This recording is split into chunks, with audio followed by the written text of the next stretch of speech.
de ama ebredu se yewura ensem no mu na yedi dwudwam no eba na fi dwam wi a na wonso atimi atie minority no ede akọ parliament say abaya eba yi after see to about December 7 ewie no aban no ema yeyi adwumafo bebre yadi enti ehse nhwemu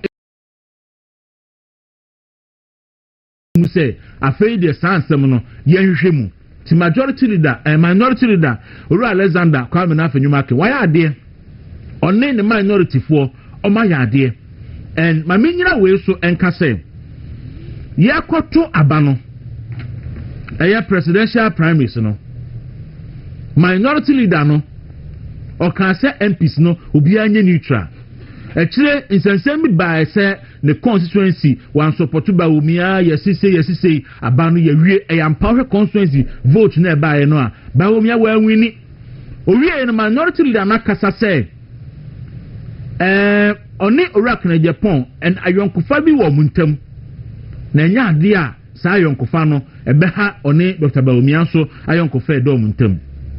Enipa bi aka say emu oya enti kura bi kura bontrene say minority leader no ye beyi na dia na ye beji na dwuma afri nisem ese minority leader but Dr. Mahmoud Bawumia ye nimu no any Dr. Mahmoud Bawumia adwuma ye nim se oba abeye no enya dia minority leader Kwame na afenwumaken eye Bawumia target and I don't ever think say Dr. Mahmoud Bawumia will make that a priority say waba yatu abamani afenwumaken na wokoyi na die eni panto abama no an support no edoso ebinim ho no mo a omo ya mpanifo paa o e party mu a omo board Bawumia bro onima mu nyina ebinim ya party mpanifo paa ebinim di sika e support other candidates ebinim di omo chiza mpanifo paa Dr. Bawumia e aware of all of them onim ni nyina but enya dia Dr. Bawumia e betua obi e soka entino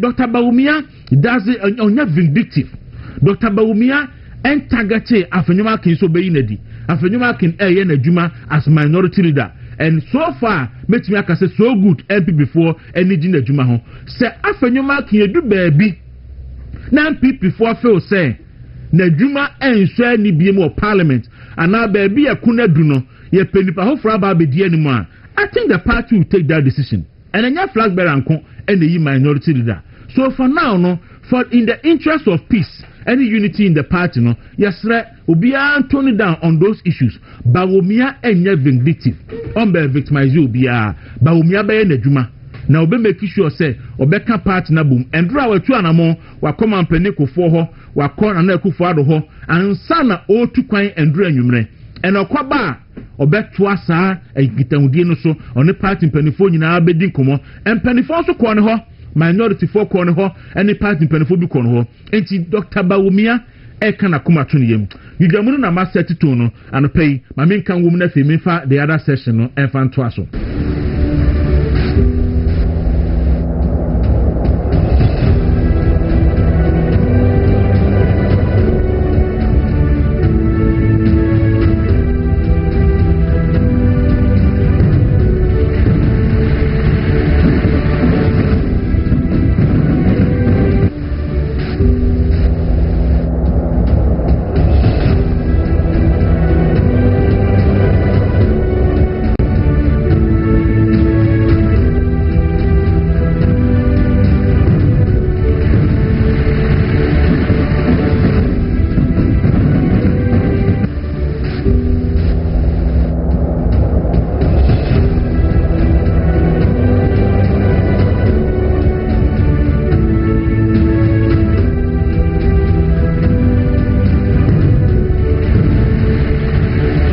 So abusia dwam ebre ena aso se anopei medwam na nso adwam ede ahia me na sania me hyase no se Dr. Alhaji Mahmoud Bawumia enye vindictive na enye ade a NPP party edahui Dr. Bawumia obese party no Dr. Bawumia ayese New Testament wa base apamda na no amese no oba be hyimu kena na party na timagina na so baabi a yadui eye baabi a party no ehia enkabom baby a party no ehia so obegina nan so endra mete say Joy FM for e carry interview bi ai na ona bo kan Japan achitafo say ye victimize omo enti no say na me say they should hold on there obia set agenda fun bia ma MPP for nobody obia ni hono mo a ona bo kan Japan achitafo obia anya omo hwe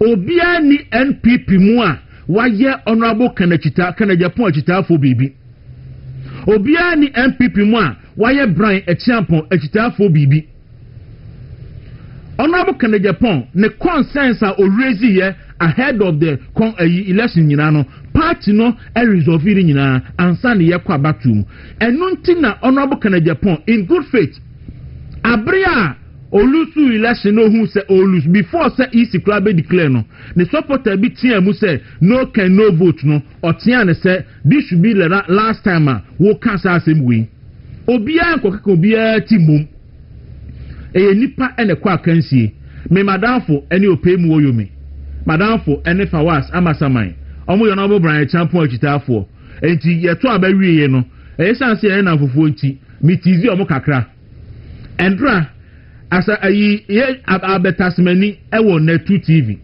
no mu twa da pai atona bia ne so kakra fa mama omo endra ye frɛ omo ene omo di nkomo se ye wie abato ne ekoto ye asem bia ni ho obi anya atamfo enti se bia ye frɛ abetasmani na ye sere ne kakra anase ye ko social media so bi obi chobi bia ye na afofo enti eno nkyerɛ se obi victimize obi ana obi intimidate obi anye obi ahwe enti obi anko creative boogeyman bia emenko hunahuna obi a NPP akwa abato na NPP ato no ayedi obi timi impante asembia nsi nsusuaso ebae no enipa elusu enyina age atum se ampa omakoko na anya yi oma pledge support e ama the winning candidate make us a rakobele Japan wakọ Dr. Mahmoud Baumia enne di nkomo kama Dr. Ebichumpo ne di kan ekọ ho Dr. Brian Champon so ene na ansa ye kọ ho no na ye te so no so ebe kọ ho ono so minim se ba na ono so akọ onipa menya hu se so fa akọ no ye rakana Japan ba minim so obekọ party penifo akọ minority leader no akọ on trase ntwen se amampanifo mienu ne man nchen to no atu aramo akoma mpaniko fo ho wabri wakọ na akufo ado ho ewonima wakọ akọchia no enti asem bia ni ho obia creative boogeyman bia e wo ba bia nobody obia ni ho obetimi apamo kana Japan supporter bia free party mu obia ni ho a obetimi apamo Alanche Martin supporter bia free party mu eto da bia enipa bedi yawo eto da bia enipa ebenwinwi kakra mo makwan na sumdwem no bia nya kwan no bia home no bia home wi a na fe de party no asan aka bomba ko baomia na fo wa fukasio o wa kuma kase na nsam a ekafa baomia ho a wa mawai etimo hu se baomia no wa kuma kase a obetimi di amre efini eniema nyina agu ne yam na wa kon bia hye ne yam a build a stronger and attractive party baby MPP adu no NPP nya akono MPP enya akono enti ese MPP mpanifo se enkabom beba na MPP atimi aya akono na MPP atimi aya attractive to the youth and of course social media so commentary mabun ran no kire se NPP enya akono MPP here rebranding MPP here repositioning MPP here reorganization na course say ebewie na NPP aside that formidable force na Ghana for nim no Ghana for nim say NPP ye better managers of the Ghanaian economy SNDC for the achievement by you know a NPP for achievement and President Akufo-Addo was right say as Ghana for ehu NPP for Emma Ghana for who say a yomo and they take the bitter pill and na men NDC figures no looking good and even that and now me know say senior lecturers a declare strike and say omon kwachade eti various universities no ba be ha academic calendar no and now me no ka say aban Africa akuafo ekoko ebotumi mi ensanie aban timi ntuaka me nyanti ko ho bres na BCU in modern day Ghana ababi COVID-19 bremu kura no na Akufo Addo etu kokoo mu COVID-19 bremu no na NPP aban no etu kokoo mu na otua adwumayefo ka COVID-19 bremu Akufo Addo etua kokoo akurafo ka but ene yesi aban papa ba ene yesi economy ayeye John Dramani Mahama afri kokoo akurafo kokoo bosome miensanie ontimi ntu omoka enso yesi aban papa aba ena me no kase teacherfo nursefo aban ni de bika bosumi dumienu o de bika bosumi dumiensa o de bika bosumi dunum aban ni ntimi ntu aye teacherfo be 60,000 aban en yema yeni enko we ho amanfo set agenda ye de be say NPP here asumdwe e de rebrande na wa fight ya Ghana fo na wa catch Ghana fo nia oba ya obeye e de ma Ghana ene empuntu a wo hwe enum se beba. So I agree with Kojo Ponkroma say NPP must regain the trust of Ghanaians, and it's very, very crucial, very important, and NPP must focus and must build trust with Ghanaians. Sebeya Ghana for be senya gidie biem e wo MPP mu na odi tumi ahye MPP for nsem. So the reorganization na ebe cost no obi enkoyi square pegs in round holes. That's why I'm very fulfilled. And okay, many aji papa se me hu video bi kura say a picture be a secret say honorable and the appear could be contesting as Ashanti regional chairman. Ama many aji hu papa many aji ano papa na me wi a me frɛ no say yampa dia say honorable and the appear could be will be contesting as Ashanti regional chairman for the NPP. Many aji hu papa brutal na no credit I think say in the right direction. Say Honorable Andy Apiakubi will contest as Ashanti regional chairman for the MPP. Hey, and the Ashanti yasin papa. Eti mi a me frɛ no na me bisa no say no credit a and na kama share adwuma se ano no na ya ba be adwuma because he here obi say Honorable Andy Apiakubi or be call as regional chairman for Ashanti region MPP. Dan ke be debruta. Eti ye wie ni sa ya hu say nkrofo bi ahyase kasa. Now let me sound this caution. Sa election na ebe kosui Andrew Chema want to me declare intention to contest. Me the statement no be bro me kind ya chiro. But emo bi enye na adwen say election na ebe kosui or the Chema want to me anim betwitwiri fam. Obi enye na adwen say elections na ebe kosui or the Chema want to me anim ebetwitwiri fam. Election na ye be koi enipa declare so mbekọ nyina aha yebema obia equal playing field chema wuntumi menene ye adwuma yi onye obia oyiyi nipam on fa phone pon kan kire me da say many pass mesi maha enti obia o contest bia omo ne contest kra no yebema obia equal playing field o person oba be kan asem a bra be kan asem kama because yera jombo adu so aba happen so obia person oba bia obema akwan wa be kan asem but emo bi anya mistake say or the chairman wuntumi anim ebe yefam say obebu nanintia mo ya sa de a and ebe yedwe because nya de ebe pene so enti obia kare ne ho ehun so obetumi a depart nanim na we declare an intention to contest and chairman wuntumi the service to the new patriotic party as constituency secretary constituency chairman obosom 2 times.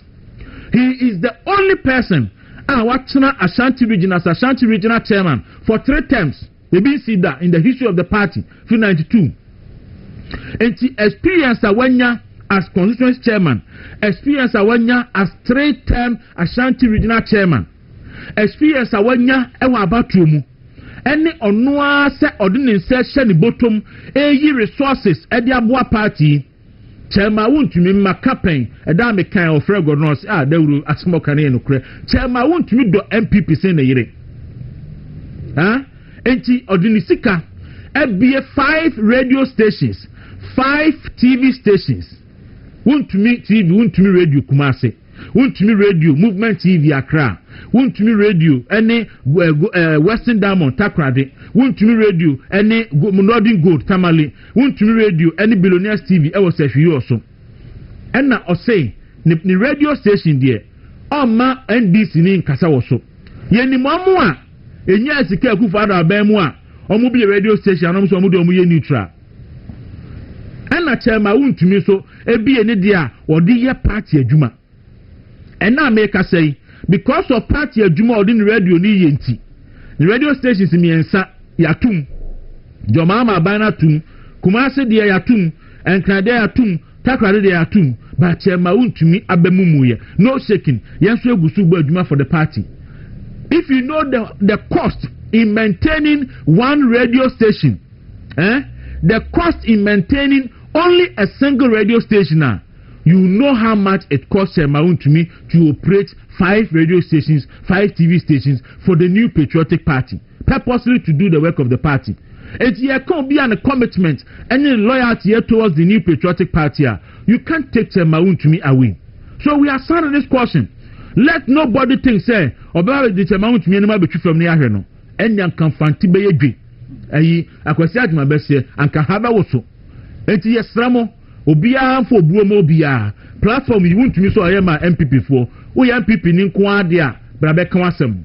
Obiara nsi kwan. So oni na eko so on hwan na eko bra be kan asem.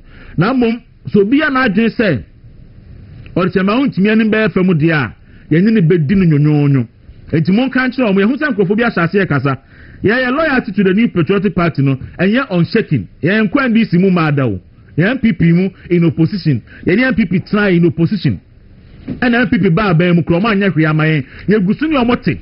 In fact, MPP co opposition ni yan me say me bo. Say yan and MPP co opposition and mema academy no. Yan ye sorry ye mema. And ye face John Mahama. Me achi god ya saribedi ako. What you say? Yan ye mema. Yan flip flop. Yan ni di wa ha. Ona uba charge akon or say my party first, right or wrong. And yan ye jina MPP echi akwama MPP. And you omo amuko jina ba bi di ba omiano matum di akufo ado atama ne ya san ba be na party no nye. Wontimi nkwa ankodi di odwoma ama nsem. Now you have a MPP for no omo nye. Wonu MPP nsin obia. Eti we are telling them samunim na munim na election we mu ya samu de Chemaun ntumi ne be fam dia and the haba wo so begin the Kwaku Dawuro we a movement in the morning na we a dwudwam on movement in the morning ya tena se ano hye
na enema mu tsɛn awurade tumi nti ɛyɛ enema mu tsɛn awurade tumi nti adom no bi nti ɛyɛ pa nyankopɔn adom enya kuri be yi enya kura so wani ɔde ɔho to awurade so no ade nyinaa di bua na wie wo yi yɛ wanya mi die no o ya nti enya kura na be den enya kura te sɛ nye enya kura te sɛ na nakoma ɛde so krapa o se nye te sɛ enya kura te sɛ nye na ebe yi nso ti de ba bi ana sebre ɛyɛ na kunumu ayɛ din o na kunumu yɛ din saa no a na ɛsɛ wa be nkunumdie because nkunumdie wɔ kunachi so ati ase nkunumdie no wɔ he ɛwɔ na kunachi na ɔhene nso a wɔn kun da no oni abodin nti wote sɛ yɛfrɛ ɔhene bi ɔsabarima na ɛsɛ wakɔ kompɛn wote yɛfrɛ ɔhene bi ɔhene bi wɔ adɛso yɛfrɛ no ɔko anadwo afutu dɔmprɛ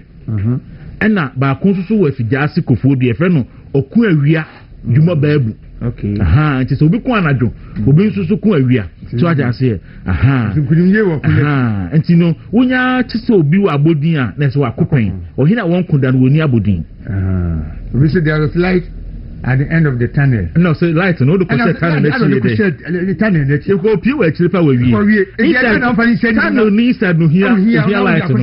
Also light no at the end of the tunnel. And to the question was I there. Aquano say offending to you sex who are at the end of my energy or sex no ya then. What do you call sex no ya to him for who ya then.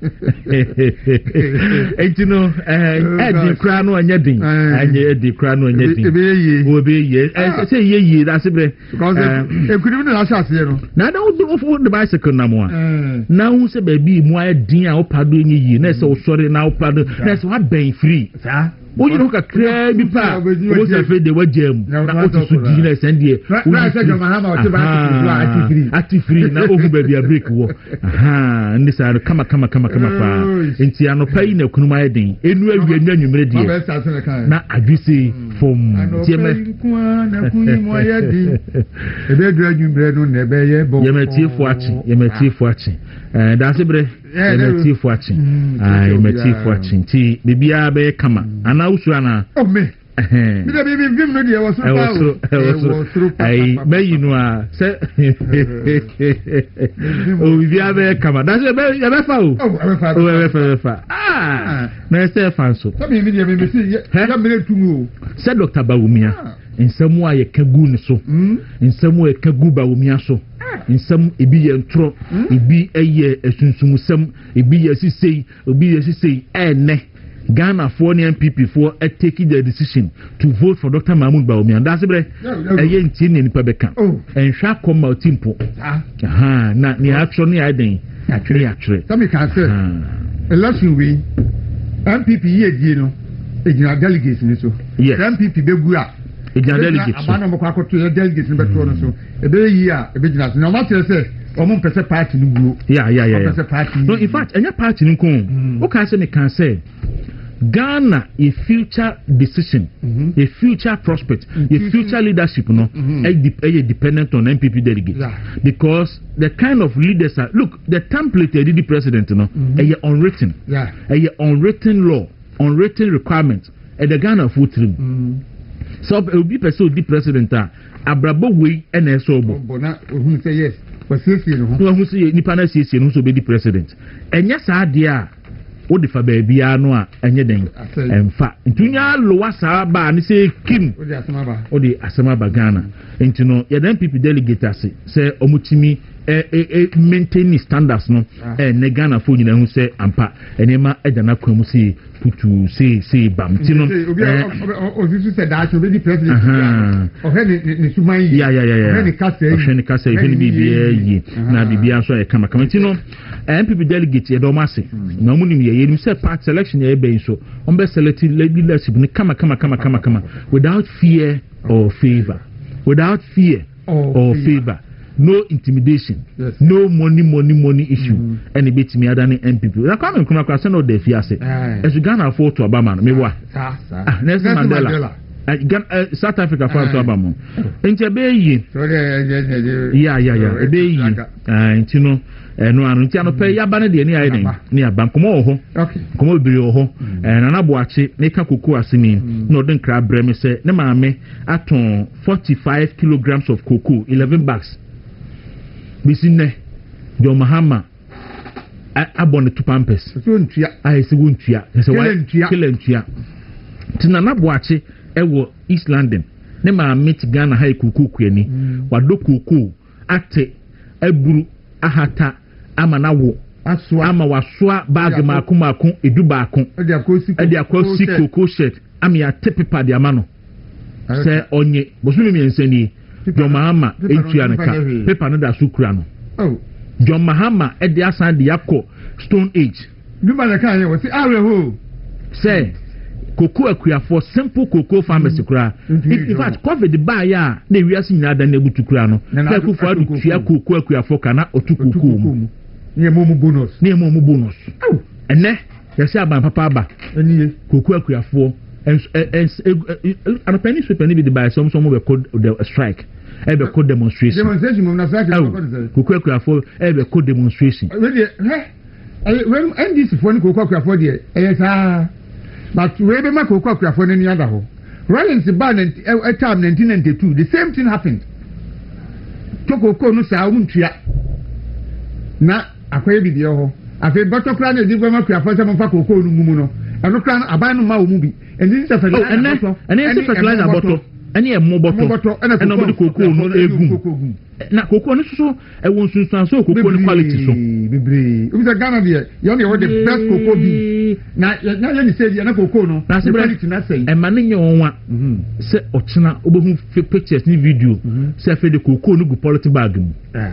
e ma ne wonwa kra se under John Mahama e de cocoa be go quality bag tuntum mu man for ko tutu akese ni am de cocoa agum quality bag because there kono there ai ne kono there sa ne beye enti you don't MPP for the we better say let's bury the hatchet let's bury the hatchet and so da se be de brofo kese ba kwa se o de ba kwa wo mu ho na the abari ato awie de obeye bia ye court wa kira bobo okay no obi akra nya hwe ba manfo ahase aheda se ye critique bugiman dia obi support palongi bi ba abatu obi ya ko tuwia madam moku bi ba first week ne die evuro bebam ani die even school de asofo kra abatu kra ekoto a first week in the side no ho me na me wonyum bi a me yesan ka me de be hyem na ekire no ena mia unse me ba me kasa akire mo se o mo bia nka bibia because anyum se na e kama pa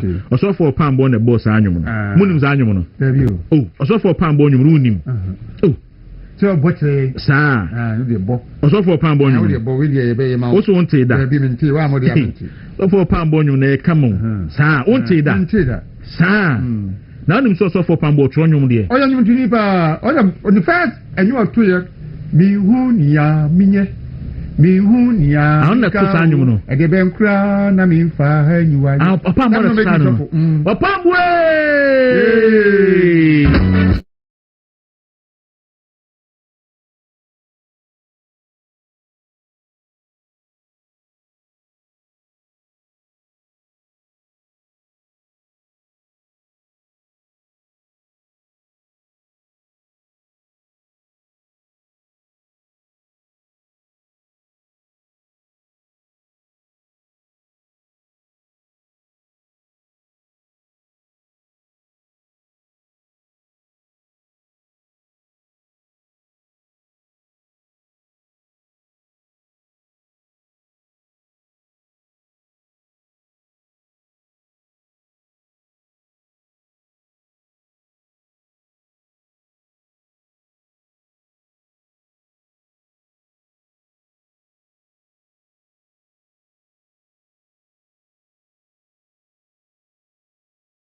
Yeah, Dominion. Ba osofo pambo no nyumu ye kama.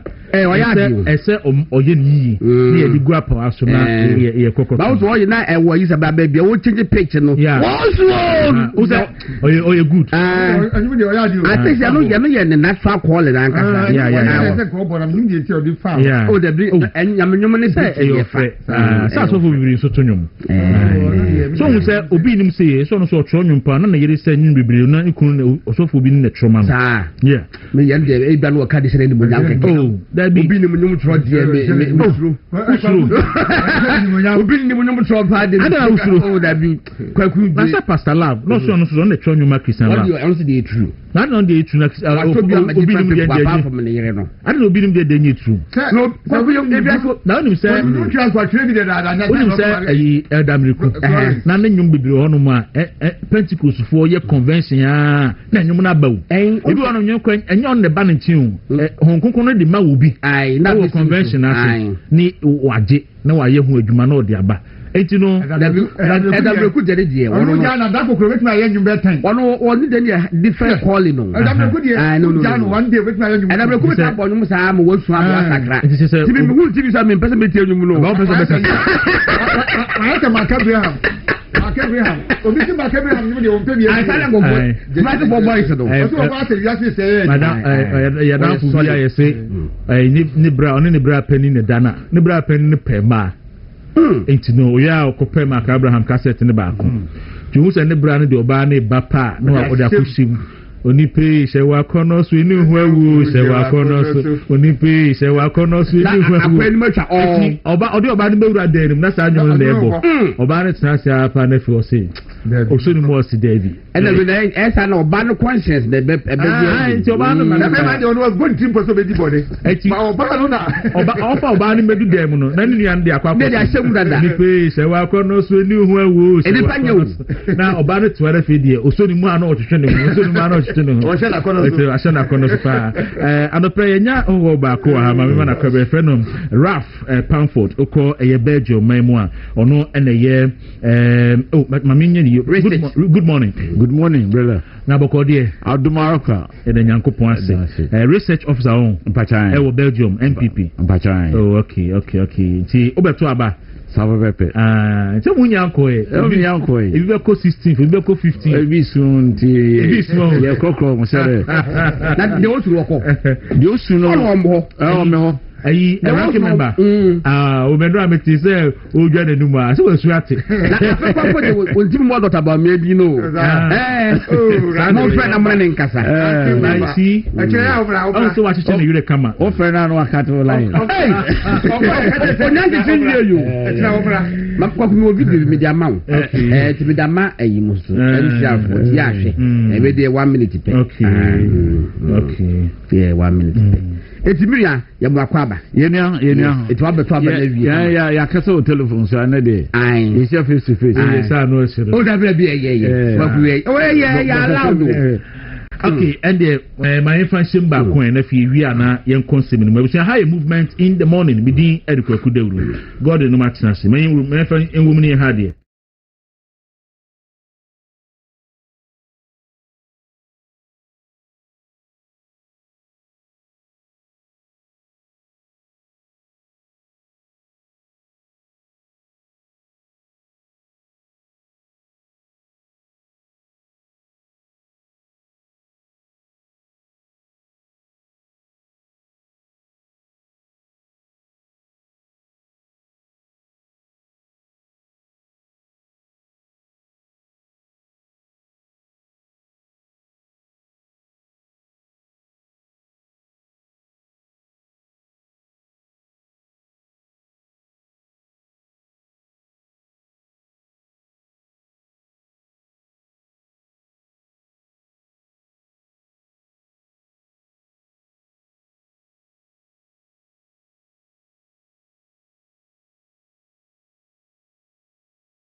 yam se kofu anti ni yi ebinum kwa interpretation to so say ye push for sad ye no ne wa hia minority no and then was yeah mixing say come be at say saa nkomo no enko so do tabamia office enko so party mpanifo office enko so minority no enkofu bi na omo kasa common e social media. I don't think say e fair so far. IRPP for analyze the performance of MPP as a party, performance of MPP minority in parliament, a performance of MPP leadership. In fact, Musa Dan Kwanswaibi. Okay. Musa Dan Kwanswaibi. But you after Professor Buedimo. Musa Dan Kwanswaibi. You, according to Professor Buedimo assessment, you know, minority our parliament almost score high marks. On the average, we take as much as 85 per each category. 80, if it ain't broken, why fix it? I think BNC. And I would think I said we could change it on our family market just because say. But we need election. And one it doesn't make sense. That party that made no meaning as supporting the power. That be against it. And tell you the sound come on. Message say you found to hold them. Obi antwa so na nyina yenko yanim de de ba ko mo ne say Speaker of Parliament agisa de natum say yenko hwehwem ade krai siye omo ayi omadi abrajo Mahama be president no seven period as say leadership in Parliament push sa de we ya e ka speaker wadi ntum kwa fa no wadi what you say etimedie obi antwa so Kwaku at a point in time MP for a press conference e Parliament Ubo abehu Kabiru and the Bilidi Gidobaku to me Ebolma Gidobaku nanu ya asafoji yeah omunyina first timers it means leadership really believe in the capacity of omo abali nyina enti mesre muntwa saa nkomo so na emfa yibia emma enra traditional media for back on Cabrofin, I can't see be any hard view social media. MPP minority members, Equachia, Dr. Mamun Bamia. Na leader or signing a meeting Biasi. A 20 customers who Munikan now Obeba. If you are no more meeting as or Casana customers who want to end to us, he has to rush out to it because the members no article to walk.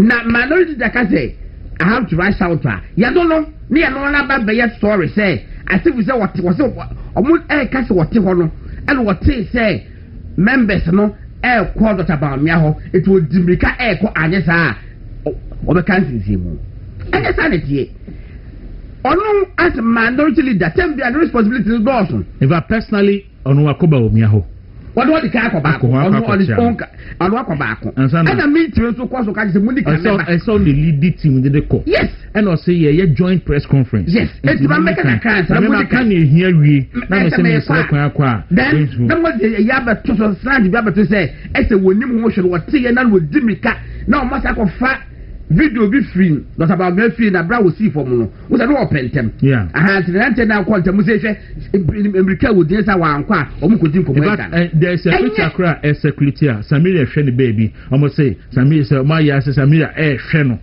enye fe aha eti domo ye ko fo bo baby create no ade na wo mu nyina ne say omo they never anticipated and expected say NPP betimi ato abawie wabere obi atimi enti na candidate bia bunfu yes it is a creative bibia look abai na waso na yesa wo nanka ye creative ana no pe na me kama bo joy news joy FM fooding endra I can Japan chita for say ye intimidate you omuto mbo afu awahin obi intimidate ana me say ana no pincha na pe me kan say obi intimidate you bia nti joy FM for munya sa ade no ana obi kan say ya ona wo kan Japan onka ona wo kan Japan nyehufo obi intimidate nipa obe kan wasem yes ono ankasa can say even in Crawford Korea no can no vote they should stop it because everything was free and fair me Kwaku me say no bi can say fonya saade no me omo asam sa be kan bi mu no Dr. Kobnata Kennedy enra say wa board Dr. Bamia abaso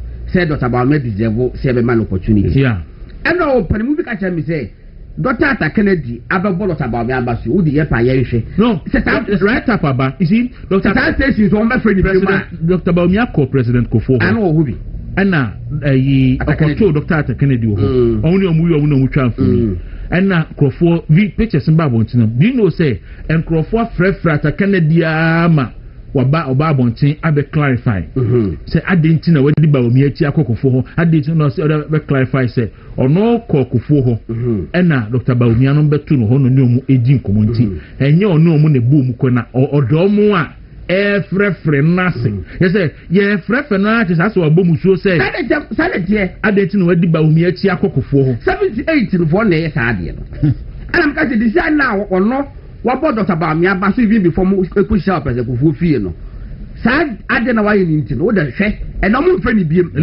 wolusu lidi member do wolusu lidi o so mo mfa ni biem e Kwaku de man pelefon aka na ento aso that's it follow from the game ade a me ya na me mpese meti bie e wa MPP me say yakwa akoto abayi leaders awie no aye hu say nya ye leader ana nya leaders no obi si me supporters mi ya me ntiase na ense say ade no koso munina ya MPP supporters one anna akonyato anna sese yi obi a obetena kunyanso enti enipa ya nan ye wa studio ha anna ese ye contest ya woni egua bontini nyina obi a we nje opese odi nachi enti ya tu aba ni wie na mina me wi ni mi de akombia so nyina ekosia me wi ni enti wata de di suru kra asa ja ni wi a mo ka nyina mo ni supporters of party no bio asa ani we yetibu Alan time ono na ko election bi ye say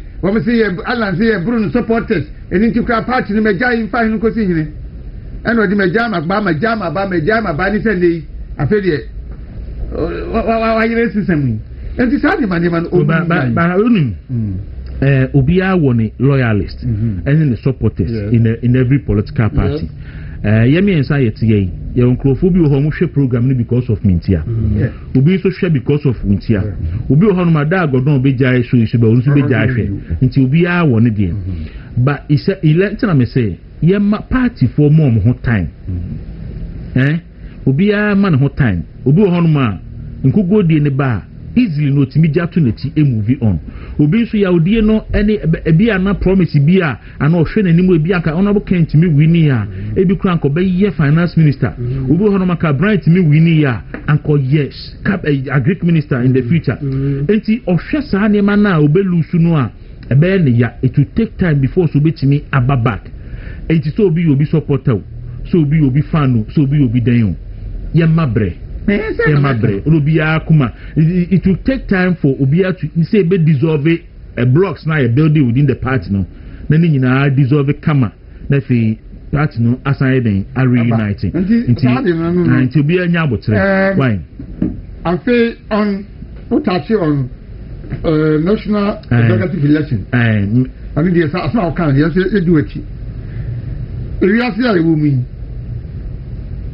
obi ka ni nyankopon no obi enyina ho chairman wuntumi no ye constituency chairman abosontwe 2 terms o delivery oba Ashanti region no sa obewini and wala dia obi ntumi nye bi da awa Ashanti region na e be take years and sang on the record awa na Ashanti region no obi atumi abreki sir regional chairman in Ashanti akọ 3 consecutive terms e bi nsiye enti Saudi wo so betena ba bia so pana masa ye mpese media wo bia ba bio de ba ye be ko MPP presidential primary ba no ye mpese media wo bia ba because ye ni woni am ye MPP fo amapa na MPP fo de do bia am so sem huru suntia o sare no akotena ba bi no di na fo do atem no di ba mi atem a afa wo to na saba o so ba ye MPP ni wo ni fa ko gira sikanti da bia wo be ko abanye sika bia be ko na ko diwu nsebunu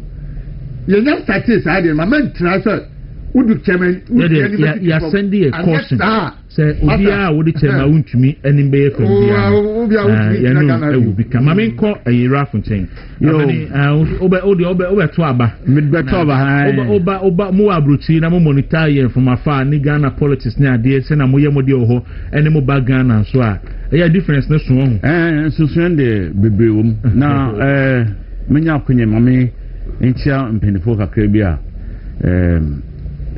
omoda makoma so edikan mebra panin menena kaso godon menena kaso phone so sa isiada ena Dawuro so medi wachi mehewa no pa bia mitia yedase pa mitia mi party leader elect Dr. Alhaji Mahmoud Baumia ena mama Samaria omuntina mo ha senyo manka mni ha okay nke bianka mi dipa kamno tifufe gidigidi nti se omuntimeti ha dia na se medoma susu nkokra na mse Nyankopon hia edemawo so omana hoodin akoma na otimi de so atimdidie mu otimi tie nsem bia anye bia no Nyankopon man sa akoma no mhomo because in himself 2028 coming no over president of Ghana yeah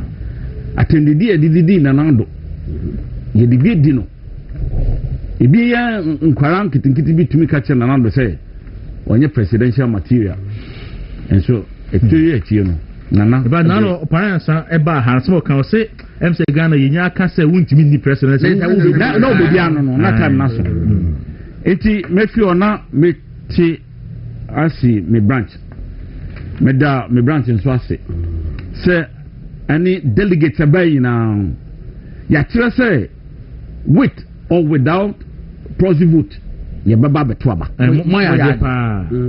with or without ye baba because penina edi ne chine yenim do betimi ayama Ghana kinti no se obetwa proxy ma ye baba 3 days kwara na ye baba bedi 2 only say plane intimi 5 2 hours ma but ye baba beto aba intimida every delegate bia will make it time a buy it's not easy beto number nyamisha no pa bebia oyi ni sika fi di twa plane ticket or buy bebi or die ne ade nyina nyame on so moma ni nim se omobre enye kwa penina ya to abama no omo obi abra enye kwa mi ra me branch ma na me da me chairman ase se one UBB United Belgium for Baumia omo mobilize na delegate ye buy pa etum buy inyabe miunu bi na ewoma se ye nyina ntumi kwa faako ntino miunu bi fi me de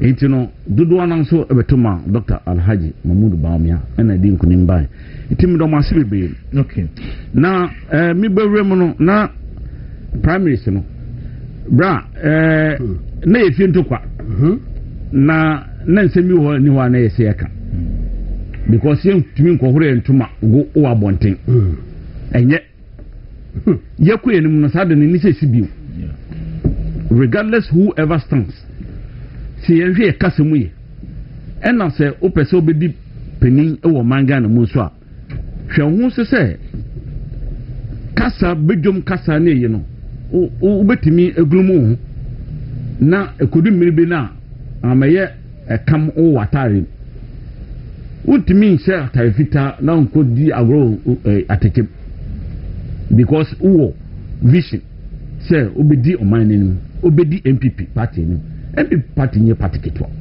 obetimi de wanimu de enyema bia fofofo na why antics bi na de bedi enim se mpese me peni ese ultimi ma wa brabo ni wonyema bia wonsam wo beka wo bedwum no eje tenene intina bre no so se ubedi party nenim na party ni bebu ochi dom ebedi ochi wo kan be bi fa minority ho leader osahene mami nya fantia na se wo ka kire se obia play neutrality only the leader of minority in fact what can declare obia nyina neutral ema ebinum tie o eye neutral throughout na ekodu baby no na wa wasem na odema no o wa divert wa U10 eye bi so fra me fi se yeku enim no eni se sibio adwuma de obo bi pa ene ye hode hunu wo TV Yeah. so now Yeah. we are so proud of him. Yeah. And yanka na ebo. But say who play neutrality there. Now play na enko bebia na you say oh any saa na yi na yekɔ no. But ekodu baby na ekwan so no wo sesa ho na obeye ya na fe ase wo dada yen. Ema eya na ma enije ayo mu no anase ahotoso ayo ma so na so tiba fo. Nti no yekɔ enim no ye behre no. Say bibisa si a bibi obegina no be make first steps obegina no onyina ho anfa nkwa awiye. Okay, because ni krom ho no ti said o kan no ayi si nyame afanyo ayi si nyame o afutu opije ni ti se a wase mo ka kere wo o si ntrase a wase mo ka kere wo nti no ye hye no won hwe sa ayi ho so man because odi minority ni obo adwuma ye dana se ye beko elections executives ye mo bia kwan free said the year election we primary see ebi ma yete asese muja kura begu ye be tetre ye be see na mo wai ayi waso alajo president primary I want to monitor and when you very quiet inshallah you winning 583 votes. And you're very peaceful. Means I know how much we share so for back with video. Kwaku was say a boy 11. I say more 11 no. 11:47 as na inipa ekum be by 120. By 120. MVP election. Prime Minister. Then come so say no. By 11 nipa 120. What's that time? So by 11:47 I said there. Now 120 now see ya say me pese ya be ko bi you be time for those things. You be time for those things. Obi adia ye na ye ko ya so musi nyame afremo. Mu call mandate ni say mo meji akra ma nyame. And na akra agenda we be hume we be say we get there o de be nya bre openi for anu si na fe bi nye medwumi kaka me da se enti executive elections here we koy ye hwe omo a ombetumi edi enim and then very important ye hwe omo a man ko fa omo a omba be na we na excuses bia ye hwe potential people ye hwe omo a di party nenim omo se party no pen ni hu omu jinabia. Okay. Chairman, onye ni pakitwa. And me expect to obi ni be from. Obi mfa obi ni me from. Regardless of who you are. Any wo doctrine ni wo ekita obi no. Otumi fu obi ni me from. Ni enyina ehesa na akroye ni nkabom no eba because atimdidi bi anim. Medase. Openemi so medase so high movement in the morning tin amoti ni kefrenum Raphael Pamford on the year MPP Belgium research officer so as na founder for Belgium Belgium United Belgium for Baumia founding member. All right, so Ebusia Medama see live on Facebook, live on YouTube. Okwa anwa like no share na wejiwa 20 so mami ransom ni mu hakakra and minority no kosra Dr. Baumia. Yeah. Na mebo 2 videos na me the 2 pictures e dey actually so for first video ne bra Andra no be a hwe kwan sticker sia Dr. Baumia ni besi na Andra sticker ko sia Dr. Mahmoud Baumia e woni fie na yafa video ni chire T4 na T4 hwe abre a honorable Dr. Steven Amwa aka sticker e ko Dr. Baumia fie na okoko sia no Dr. Baumia so kwan ofa so eje no and said you see etie no tibra Facebook na YouTube say only access to TV na bra be hwe bi de hu said ya you see etie nti pato my ready am for video ni mra na ehwe sticker ekodu Dr. Mahmoud Baumia fie no aha nti eni nti ni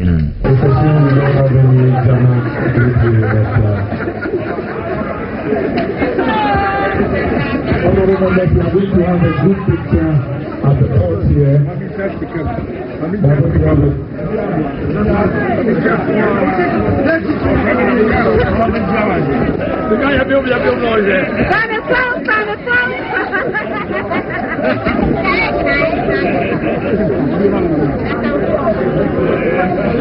All right. nti we Dr. Stephen Amoa aka Stika afefa pictures na bra minority for koe ekochia afefe Dr. Baumia kochia ye na omo no etwa mfoni nti nipo ote Dr. Baumia chen pe no eye ono abo abeno se asare ono ne constraints na yetiwa east ono nso so wan support Dr. Baumia ba unso no na obetana ne chen fefe na mama part did ma mi da na me kwakọ hwe no and next week yanko hwe no okay so our part na chen chen free kakra na ono abo afenyo market chen chen Samira so ti wonum ene omu akan kokọ de shetuntum bi ko mates wenye yi ne mame ne mame afiri mu ti protozo na twa kokọ so no koko protozo da bia ne Dr. Amina na afidja kwa abre no Adoma Kumensa nti we on the left side of Samira ne otin champion ne ye hwana aida na aida no aida Gloria de last name to ko bi no owo so no kakra nti no minority for nyina kokochia Dr. Baumia ma omakoma ne tinkwa apledge support e ma Dr. Baumia na minority leader ekasai so yenko hwe ne video ne mra endra Dr. Baumia ko na Akufo Addo ho oko president Kofo na Akufo Addo kan se bi kire Dr. Baumia me ba na me decide nti yenko tinyi kan tie honorable afenyo aken na fi wi a na yakotie wi of our party, Dr. Mahamudu Baumia, former second lady and wife of our flag bearer, Mrs. Samira Baumia. Elders of our party here present, members of the campaign team, and my dear colleagues in leadership and members of the mighty minority caucus. Mr. Flag Bearer and our leader of this great tradition, this morning, by consensus and without any reservation, we're here to extend to you hearty and fraternal wishes, and also to congratulate you on your election. Our tradition is a tradition of competition, a tradition of ideas, but once that is done, we all rally behind the leader. Be it known to all here present that the caucus has decided that not one will be left out. We are going to align everything we are doing in Parliament with your vision so that 2028 becomes a win for the party.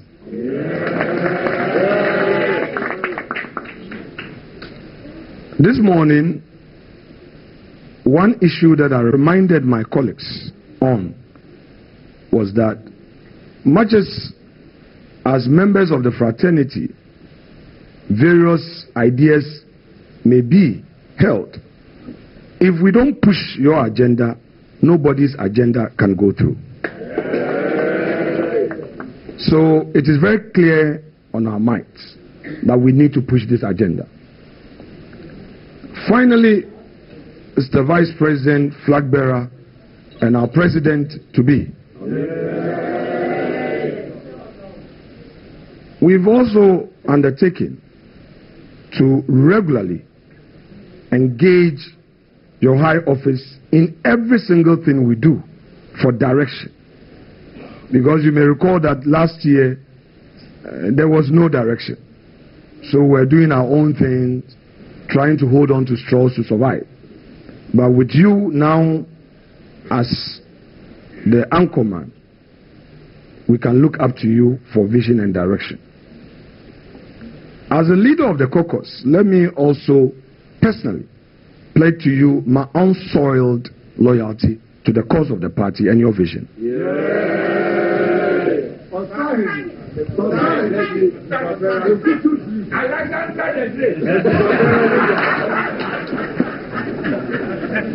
So, Mr. President, we will not waste much of your time. We are congratulating you. And colleagues, I want to say this in the presence of the flag bearer.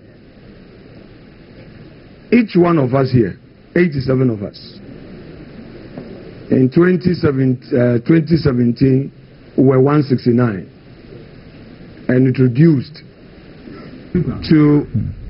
All right, so where you assigning Alexander Kwamina Afenyumakin, minority leader, and Motene Castle on behalf of the minority, Okase and Drabro Mokosa, Dr. Mahmoud Baumia. That's a Bobo Chegaton, Bobo half, Uya, Medina Kufa, and I remember, okay, you're more President Kufodi. You're more President Kufodi and Uya. Now I wear my Menefi, who say, your team have a Chemaun to me statement and also near Kinkania Hunia. But Momaya, Dr. Baumia.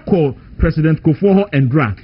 Mommy and Kohe say, a dear Sam and President Kufuor, a catch Dr. Mahmoud Baumia, Yankoshe President Kufuor Homra. Yeah.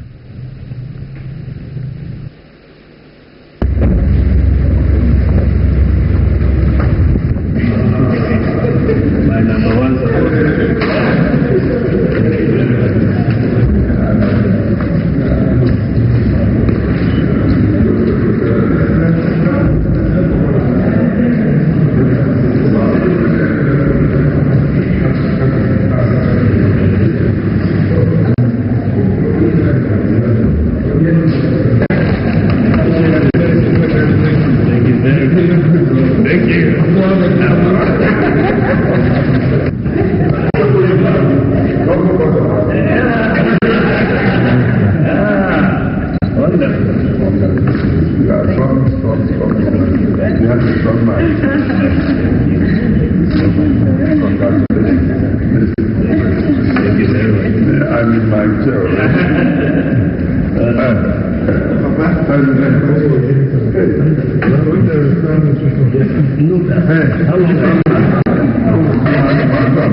I look forward to that.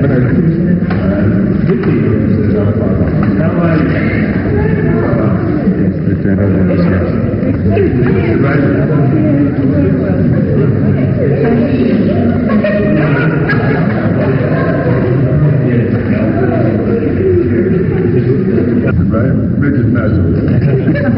Do you see my face? Yes,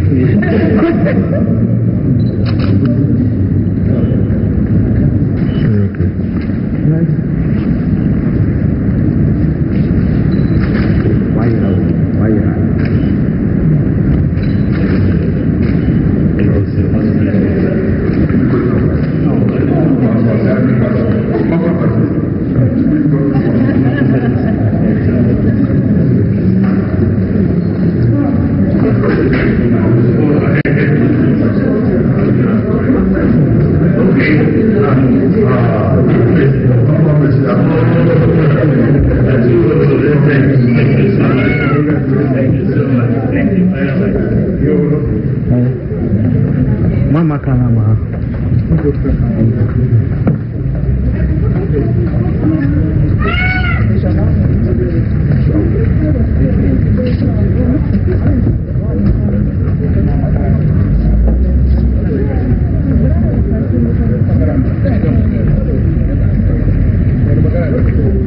You can see the portrait. Don't have to record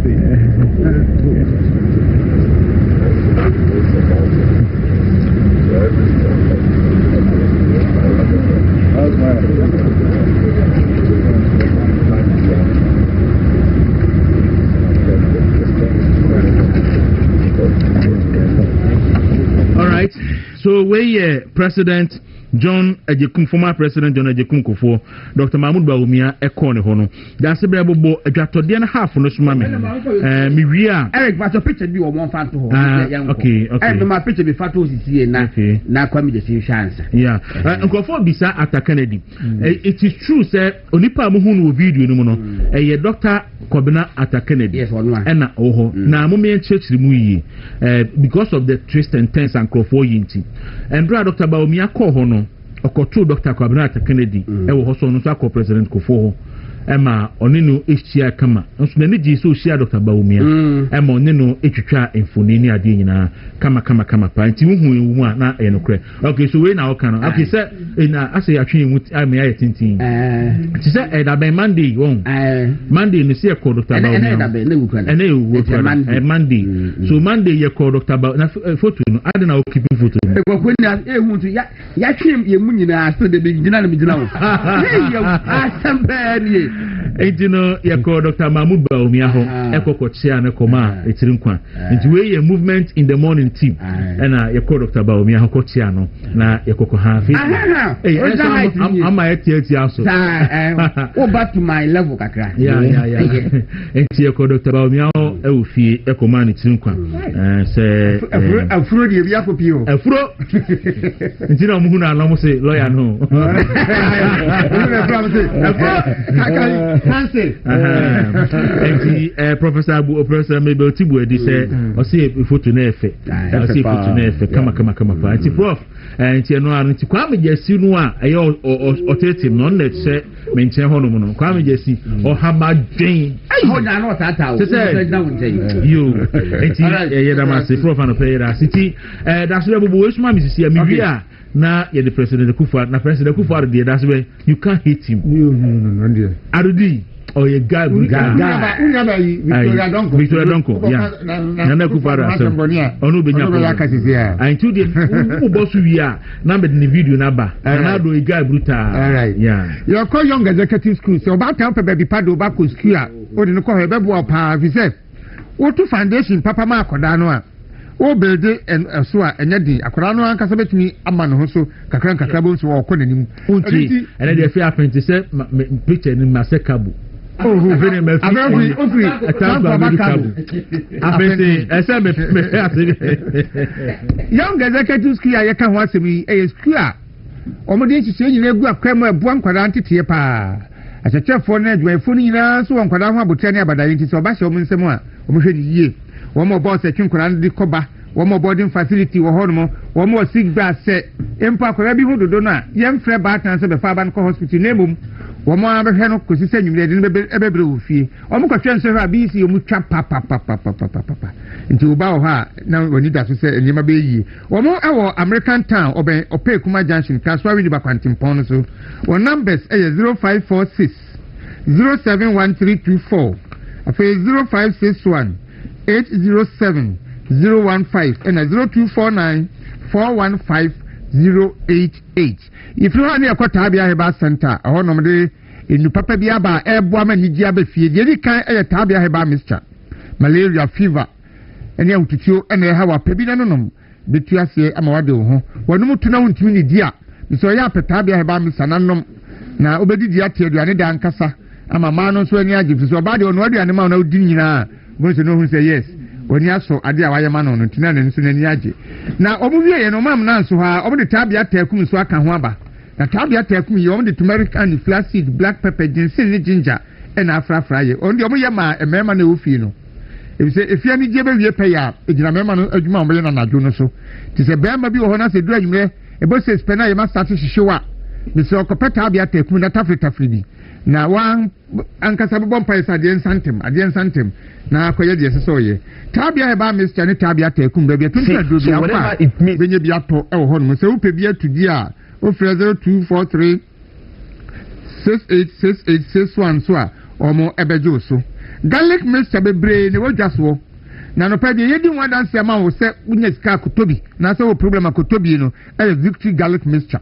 ene die ano dian kasa e bodwuma obi ana ne nsa ne na yentititi odunanyuma wontimi na wa no ni so wisi oba won sebo no unim date pot ye ba etutu sisi a pevitri garlic mixture nanonom ebebo yi sa ha no nyina so afiri ho benye bi ato ba bi tonton aduro bi a wo akra ha ko repash benches o kan shi juggling and as tinated heba benye bi kumasi na wo ko misty heba Colinac heba any PFA pharmacy o benye bi one number is 0242 545 633 open home appliance bi ata na bi asa do ani kire Hisense the entire be a campo Hisense ma woni say ade ne say nya bi nto abontin benye bi ato abontin na emom ebo na beton abontin any bo na beton Hisense no ade kro no ano difference no so pa betimi ade balance no na say difference no kwa akota de foforo ama wanya niam mmienu Hisense niam efe eye papa ne bo no na wo fomo enti bi say open home appliance bi ato a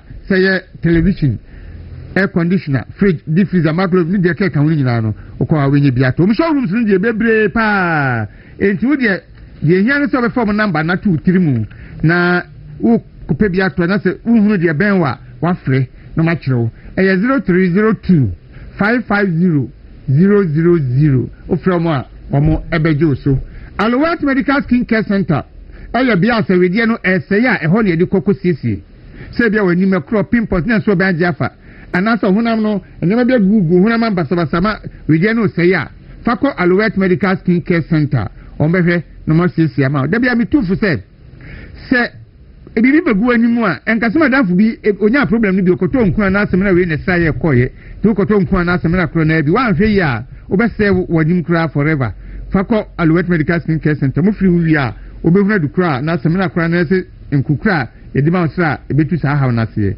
wo mo ewo branches 9 na wo gan ha ba ko kuma se miensa wa kra kuma se de no omo ben patase omo patase omo ben share filling station no akra ha de no ba ko wo osu post office na chi ba ko Pantan Hospital kwan so ena ba ko so Eastleigh na Champon Junction one number is 0277 580 559 ufre wo mo a bia ebeye kama nansen obia se ya bia bi bank tinkiti ya o se me yanya cold obi so me yanya cold enti emse ba so minim se China ne Russia for na chase toto atopa ye no ko America ho dia minim enti no pa ye kamfo police ni aduro imbus heba Mr. Mao pibi na no ebra yare no maye no eye immune booster papa so wonu a yare na mfrememu a ontimi emmen na wa ye free esa sa yare bi ti syphilis gonorrhea white pressure ulcer stroke malaria ni na etuase wanya liver na kidney problem bi usisi tayo ya wo juma kakra bi no abra imbus heba Mr. Bebo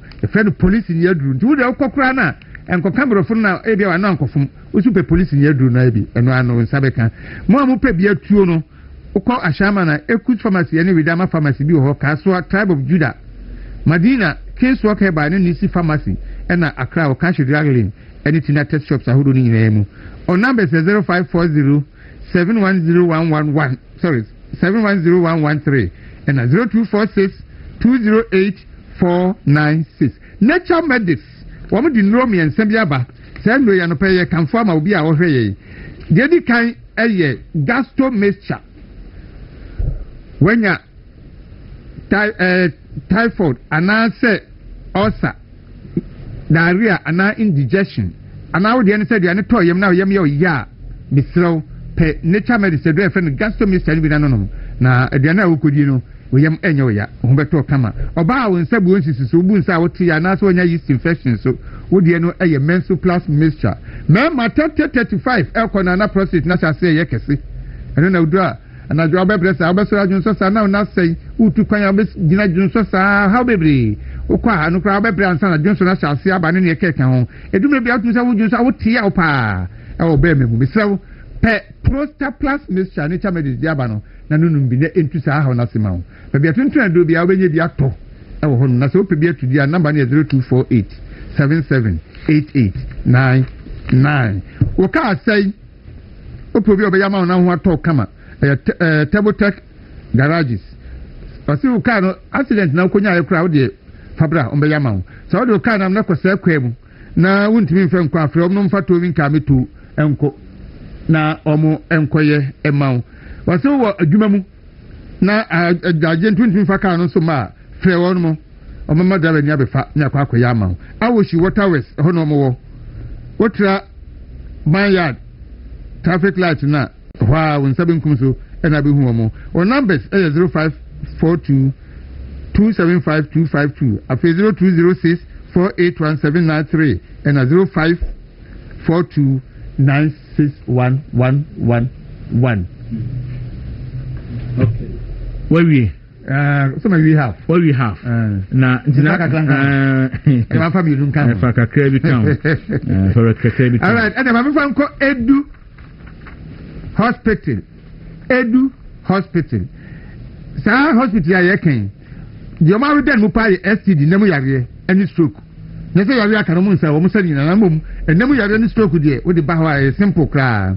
Nti akobo nkaso akobo jama akodi nemu empemu agro be nya yare a we dey ko ho o be hama stroke achiwa to dem a mabusuafo ntam nko ho embebo a wo mo wo man kesim be fikrum our central region Accra had mo doko official town omo eben Christ Embassy Preparatory School no edu heba for edi edrobia be friend SM Bites obama for di ho dance pa Peter Nkama say would this edu no ho dance papa nyasam kitwa SM Bites no Peter di ho dance papa nti ebo adwuma mesra upe bi atwa be tuntun ado bi abenya bi na sa upe say doctor so onu twetwe nkomo na bibia ha wo boawa ne number is 0243 989368 after 0558 379 379 chocho ana yakro yakoto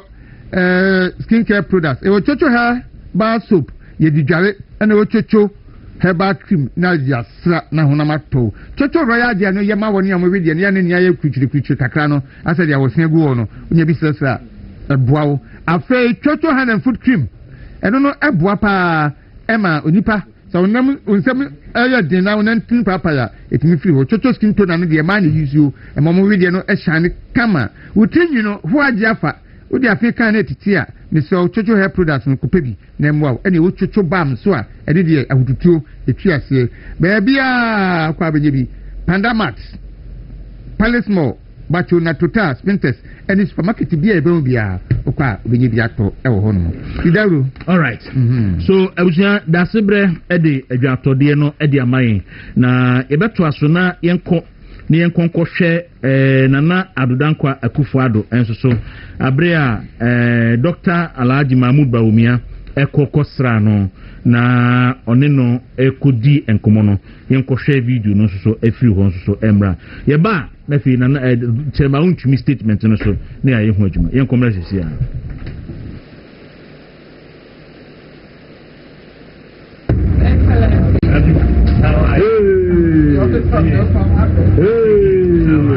Congratulations. Congratulations. Happy hour. Yes,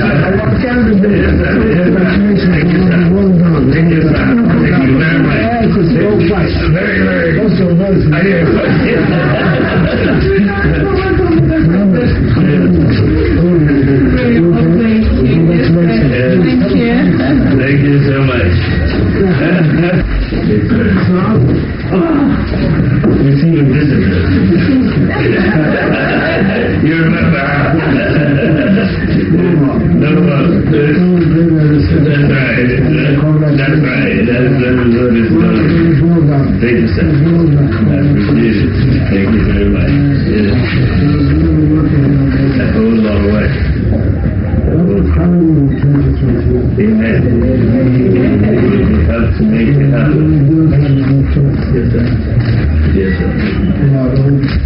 Yes, sir. Absolutely. Yes, sir. Yes, sir. Yes. I'm going to work hard. All the must be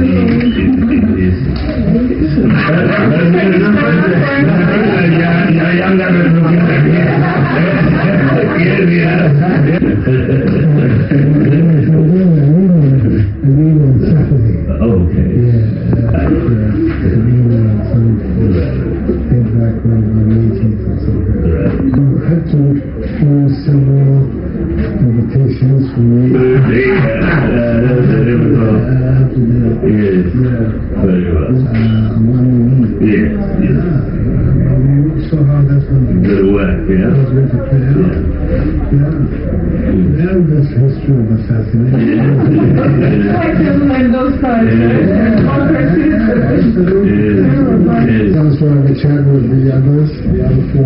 Well, I've been, yes, when the Japan came, the Lucian came, and said hello.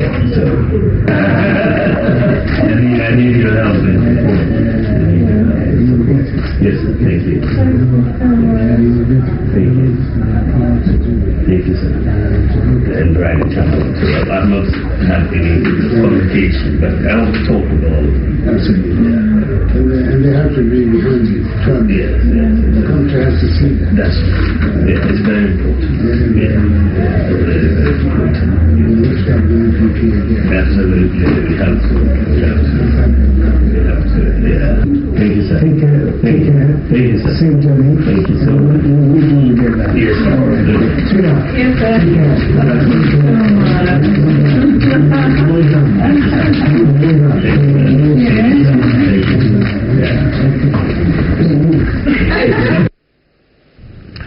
All right, so His Excellency the former President Nana Addo Akufo-Addo, Abrea Dr. Mahmoud Bawumia, Ekosa, Samoti, or say our candidate, you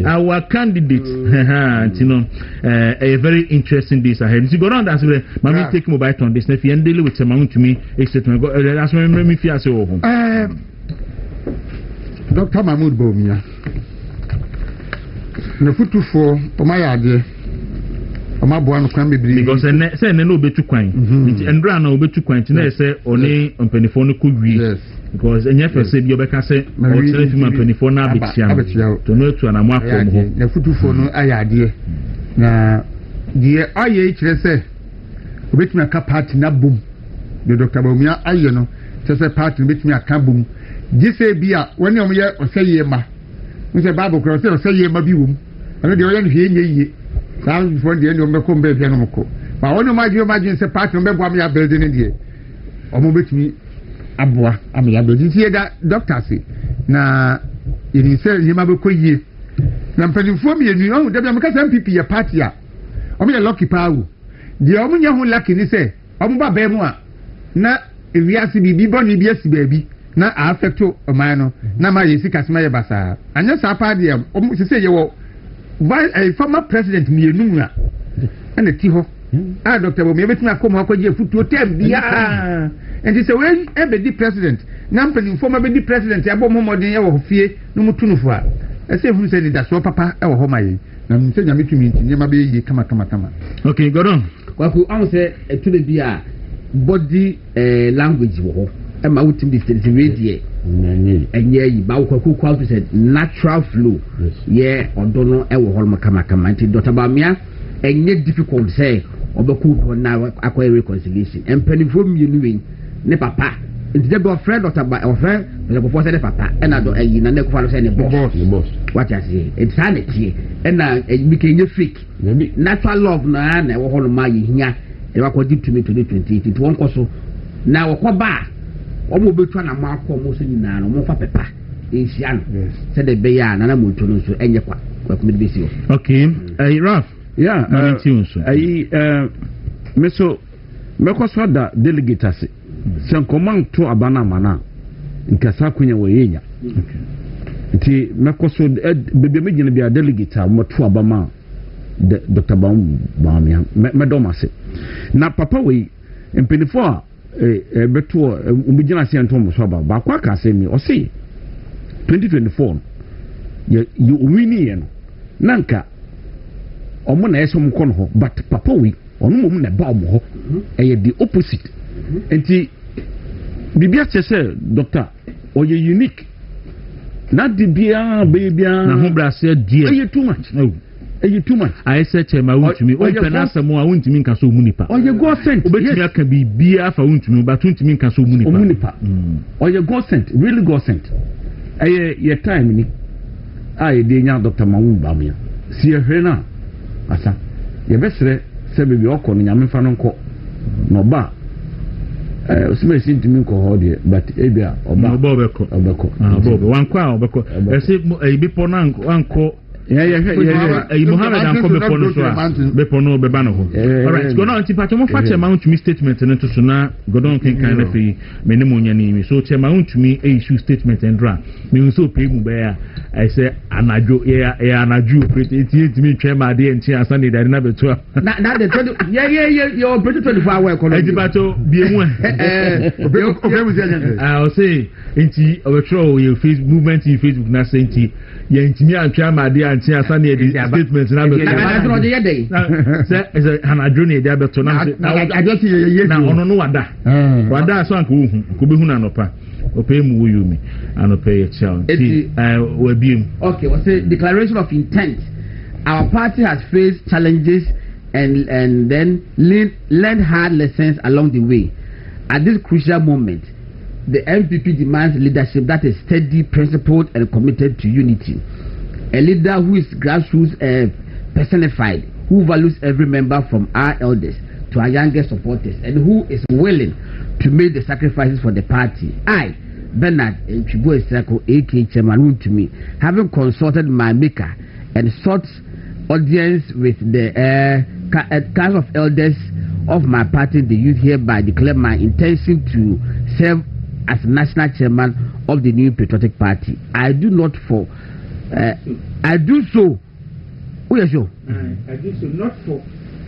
not for personal ambition, but to strengthen, rebuild, and unify our great party. The road ahead will demand vision, courage, and unwavering determination. Leadership this moment requires bravery, the courage to stand firm, make difficult decisions, and the willingness to lose all if necessary for the NPP. We are ready, we are organized, we are built for the battle ahead. Together, we will restore confidence, empower our grassroots, and position the MPP to win decisively in 2028. This is our moment to rise, to lead and to deliver for the NPP. The NPP will rise again together. God bless the new patriotic party. God bless our democracy. God bless our motherland Ghana. Signed, Bernard Chibo Esako, Ashanti Regional MPP Chairman. All right, so where Chairman to me a statement. Minimum we mobile action. Nti apani una obanti ubasa kodaben medi miraka san wako. Okay, tiende why behwe wenim se wa be san wako. Mamenna me chairman Solomon menna na sepa na menna UBB for you na so ase. Okay. Madam Papa Reverend Michael Pumford retired Madam ase na Mishano wonya 84 years. All right. And still going. Madam Must be yes, that's be all right. Inti yenua Raphael Pamford ena yetin nka that's be yenetemo Mr. Andrew birthday small girl bi yam fatuna fi yen fansere so yes small girl your friend forgive akola ni din no I forget nka forgive ene your birthday na maami usua say yam fa afie so na yema happy birthday to forgive yema happy birthday. All right. Okay, and the cappuccino ba dimidima for krato ebre capo. Good morning. Good morning, Deru. Ibi aboko de. Nyame adom de na che ho ye. Nyankopon ase. Na den na midima for heba mo mai.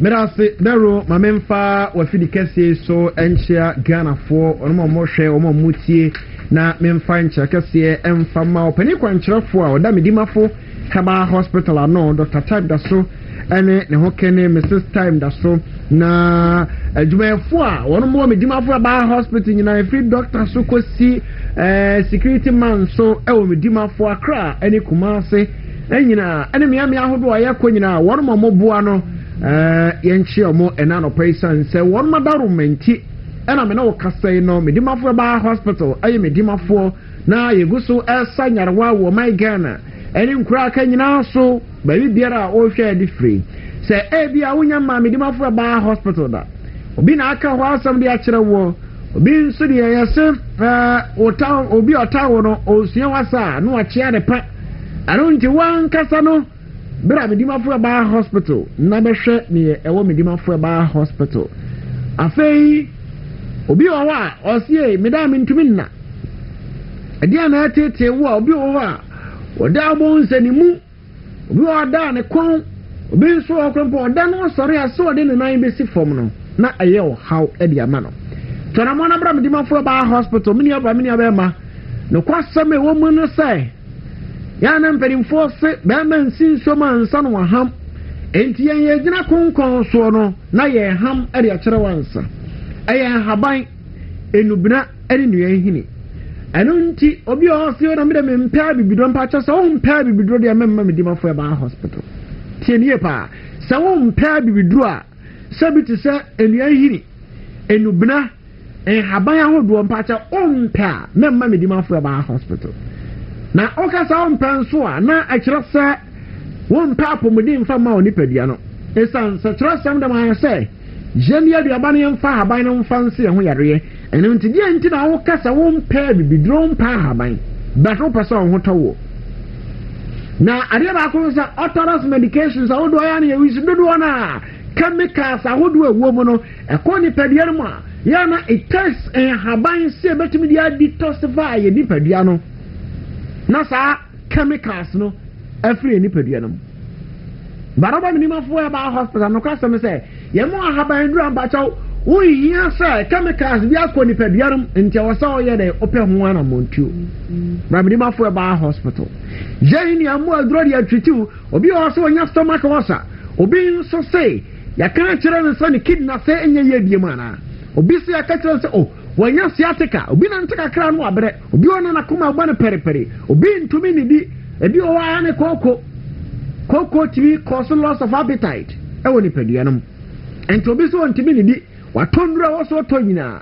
ontumi ni di bramdi mafo ba hospital obi adi ya na so kase no antumi ma di opeso ye no ontumi nye bramdi mafo ye nchake odi padua no ye hwa hawo no ni obo wanya HIV muwa ya kan kire se muwa no nya bi bramdi mafo ba hospital oba ye be mu asara ne tax ni a se ni a uko baabi ya kachira na esa na tia na esa nsaba ahwe ya no akọ baabi mi de obi result e de amount na afi adani utipaye na yo adwendwen bramdi mafo ba hospital odi sika ketewa bi na eba medimafo enya so ba yo sika nyina na ode ba no kwasam na so to na mo ba poko asemayira ana kuma se ebu akwa atuma go school junction na betu sa Dr. Tanda so atena se na ohwe enipa mpempem a mini aba ma esewani nsase akachire obi a wontumi ma medimafo ye obi ampacho watwa na no mo nsere so owu a emfane ma medimafo ba se owu na oku akoma na da so ye adwuma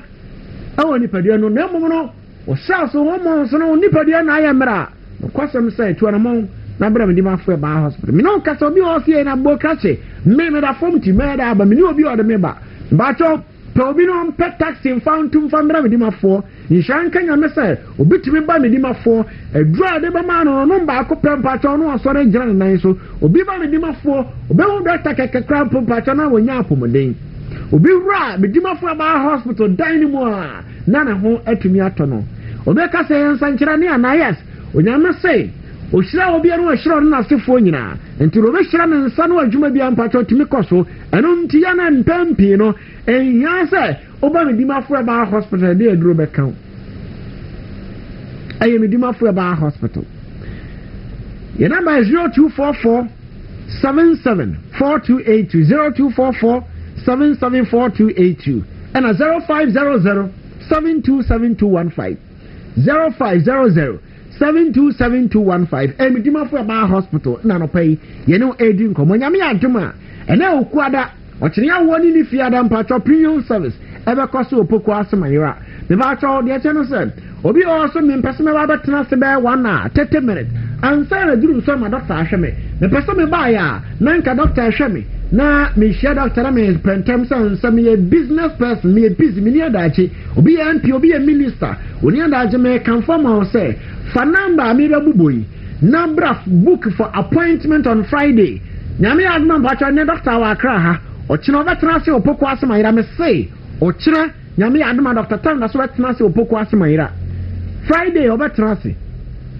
na open appointment a review for the board china na appointment aba on Friday and you two must spend time oh for number na free over bacho appointment at registration 200 Ghana cedis apart from appointment bacho umetia 200 the over betua na 70 Ghana cedis your card the amount wakɔ doctor ne wadi nkɔmmɔ yɛntwa consultation fee omedimafo ɛbaa hospital afei wowie a na doctor sɛ lab sɛ scan no na wakɔ akɔtwa na afei doctor akyerɛ wo sɛ ɛda sei na merehwɛ wo na nokwasɛm no sɛ nhyira nka nyame ɔbɔ so no ɔbɔ asase na sɛdeɛ dɔteɛ nka nwemfoɔ nsɛm no woyareɛ no ɛnka wo so premium service Friday coming nyame yɛ adom ɔkyena akyi number no na mebɔ no fa number no frɛ wo make sure sɛ yɛbɛma wo time yɛma wo number ne yɛma wo time a rɔba bɛhyia Dr. Tam da so 0591 202375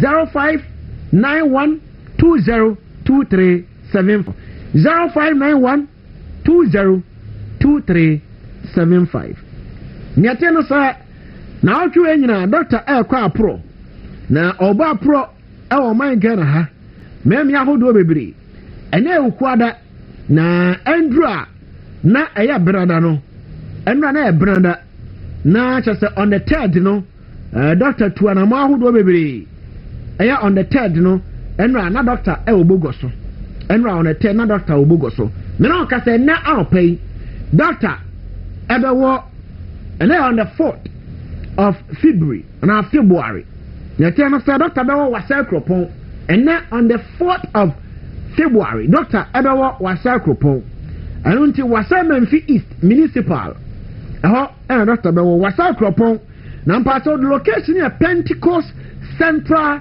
Church premises ɛnɛ Pentecost Central Church premises ɛnɛ ɛwɔ kuro no mfimfini a wasa kropon mfimfini ɛhɔ ɛna ɛwɔ doctor tenase yɛde hospital no nyinaa ba wasa kropon ɛno nti ɛnɛ anɔpɛ ɔrehwɛ me wotie me baabi a wo wasa kropon ba wasa kropon a doctor tenase ɛwɔ Church of Pentecost premises hɔ a nyame yɛ adom ɔkyena ɛyɛ yɛawada on the 5th of February mpatsɔ 2026 ɔkyena ɛyɛ yɛawada doctor bɛtenase ɛwɔ takwa abɔɔso doctor tenase a takwa enti sɛ takwa nsayɛmfoɔ nyinaa no yɛbɛba hɔ enti ma abɔɔso bare wɔ abɔɔso deɛ takwa abɔɔso deɛ mpatsɔ nyame adom ɔkyena Dr. Tam da so tenase nyɛteɛ no sɛ abɔɔso community center no ɔkyena Dr. tenase mpatsɔ ayaresa no ɔgyeɛ no fa ahodeɛ bɛyɛ obi dia nyame adom ɔkyena mɛntena se ma yareɛ mfa nkɔ asɛm ado ma yareɛ mubu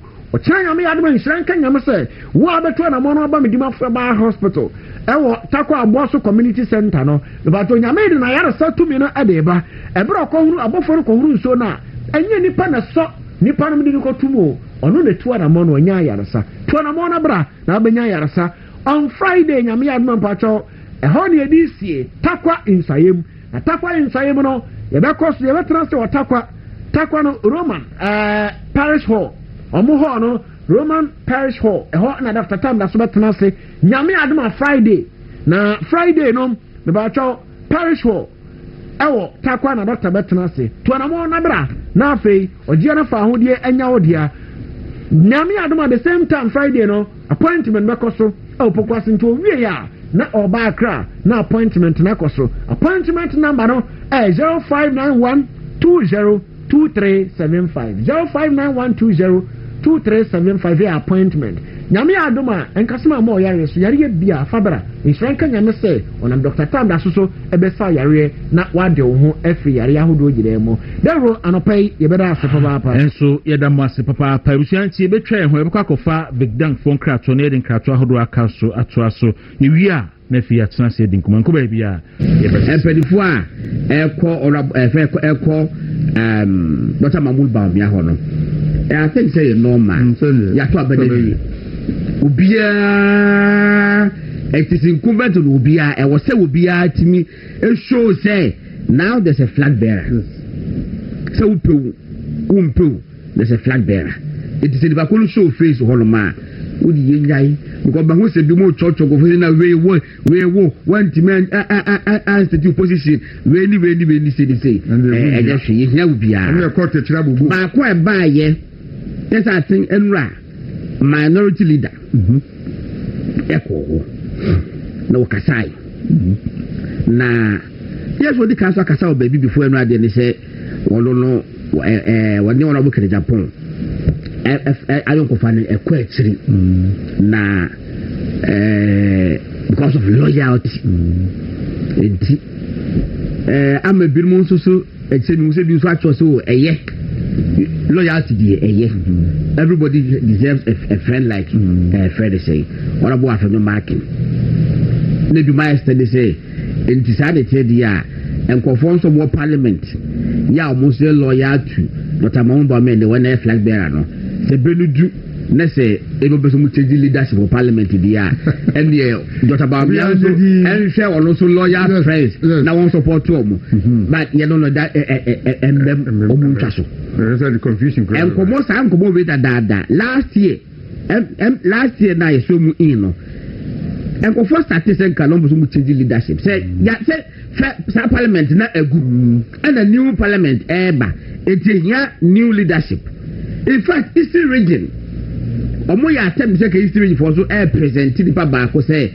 obo ko leader of parliament majority leader emma omo statistics omo to aba etu omo ya so omo to aba na the past 7 etu aba ma nipa ba ko bi ado mu jaiye no say I don't know no say other person no only be the nyina 7 ba go show the hu na enye bi in fact Ashanti region kokoso so at a point in time na komo so pese omudi nipa ba ko ba se de be ya obenya new leadership edru ba bi no they have to maintain rubber for the market CDC. Okay, the challenge you see I think so na for new market problem anthrophobia and the one say obia wo support ni bia no maybe ankanya problem but o ma Ghana for adwene yo mo say ono do neutral yes on support to bia yeah o dina finfin enti no in fact edu ba bi kwa no me tie ni interview bia na o ka say on pese EVMPs ne ku bia be declare support e dia ma obi e dia ma candidate bia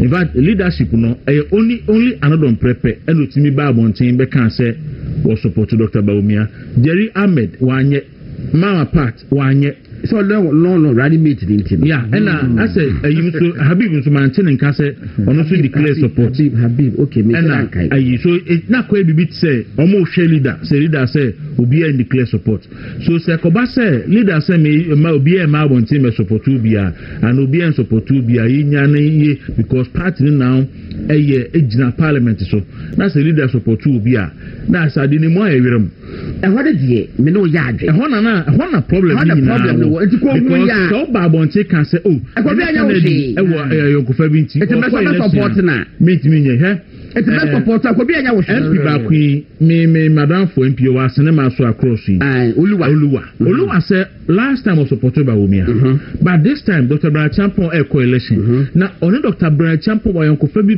pa do muntem enu nti say o jai na chi enyi yi eno nche so tamba Umia dabi na onko ye bibia so nti aba Umia na mum ne support die o de bema Brian Champon Brian wini a wa wini so a ne obe wini bia no obeye ni adwuma manipa no eno Oluwa obi ani obetumi aka say Oluwa ye baabi e wo ne constituency ana baabi a wo Ghana eriti a Dr. Baumia ana eriti a Comrade Japan aka na Japan na mo de loyalty any say loyalty ni wo hono e de support Dr. Brian Champon and I think say na say ye nti leader next time no who take his side and what take his side now obi ahu say ahana me wo Kwaku the issue is that one of the issues in this say minimum obi a obetumi aka acha me say or doubt honorable Afenyo Martin the loyalty to Dr. Baumia say it is ya elected Obama the full support however said now he got the strategy wrong. Me that's my he say yeah. So far as I can we stay neutral we stay neutral. Yeah. We be cool. But the do baby no na report to aye nya na boye nya say e bi ko poka so mo ko campaign about Dr. Baumia na aye dia ma omo e wo constituency ho on the day of election. And so do akonya besi ho. The business say send the pictures video. And we have growth anim. Obi ba na hwele ni. Eh sana hey now we have the job na say would be a neutral but over kwasa bi sunsu ebutu ho mo dia won say me nua Kennedy o se nyako o support Dr. Baumia 2023 e baaye say honorable Brian Champon ba no say e be ye dia ma no because honorable Brian Champon say na nanti yi ntime on declare on to end Dr. Baumia juma ma no it was also na kwafo jiri say do always be stay neutral but the chain no report about the say what you crowd so ma Brian Champo but me no Kwaku uko benkuma enya bone party ba uko difference wa enya bone abrante da pa yi asante reje sa constituency pena Dr. Brian Champo win no southwest and south but no why you ma Dr. Brian Champo o declare Dr. Brian Champo win can somebody tell me say that pa enya ma Dr. Bawumia obeye it's next time no mamun create sense of neutrality around the ground no munya neutral eja bone you know let's take my constituency okay for instance last election Dambochi declare fully for Dr. Bawumia and on make sure say Dr. Bawumia will win okay we need come and so and we need come this particular election or yes for some reasons inti enya dia obe declare support for any of the candidates Habib declare Dr. Bawumia okay inti in fact e ba ye no ne MP na o tusu sesi ano eye Dambotwe na ne ba enti kobos Dambotwe MP no ha die ho na Dambotwe wo enti mi amekọ no ho me se papa rumor nam ho se what jaba o mi achidi na o support Dr. Brian Champo no so on support obia na o tie chire o hwene ma e koso no a ohun so mu bia ntena chiri na after election no e bia nsem bi ba mu bia mfoma no antuma nka party ne be say enti no enya ade a why so be declare because on Kennedy e wo good relationship on Dr. Bawumia Brian Champo podi so no aneba ene Brian Champo enti ohun ne hu say baby ote no obe opposition so betimi aden sembi ba after primaries na obetimi aka bom and obia ni okre obetimi aka say Dambotwe can say ko A anako B and ampani ampa so godon we compare the previous results to this current one you could see say Kwaku Botwe insanye den nisanim because Brian Champo enya 169 Kennedy Japan enya 164 and Dr. Bawumia enya 162 and you could see say a split obia nya bi ewo hono so nisanim it so what do you declare support hwe future results e bai obetim okwa futu a ona ba binyuma kin so tse nyankopon na say yakoye 2024 yakoye ABC economic symposium Kwaku about 6 regions I say na yakoye no ba bia na otu so mo well organized e futu we ba because ye ne yakolon me no no be e verse after market kasai ni nipa ba ko especially stand ba ko e no yi ni maaye Kwaku me say by the time my call hormone ni estimate say nipa be 300 ye wie na nipa de almost 500 yes and omo ba groups so wemunie etidu say baby ye cha aduane krampo no ni ensured drinks me say what about coordinator o say den ko fo wemunie etimi mo die me talk I said one of the most well organized yi and I would say it is a wunya I would say nyankopon yes it's the lead you say you munya mo the same way uko ni jare no office ya ona wo ha kono so admo say nyankopon a ofi parliament da so mo so ejuma no so ye bo ma ba so pa yo ye so ye da ma so pa data and ndra me de church from say ye hwemu a region ni mu constituency timi ma candidate be the highest vote na moto so nkron mo ma Dr. Bawumia 66.1%. Udika ba how they say how they feel ma ka chere so wo be din kunu ma Dr. Mahmoud Bawumia percentage na munya ye no na enu anu na mo hwe animu anase bia na bae no eye mo nwa kakra de bae na ye nwa kakra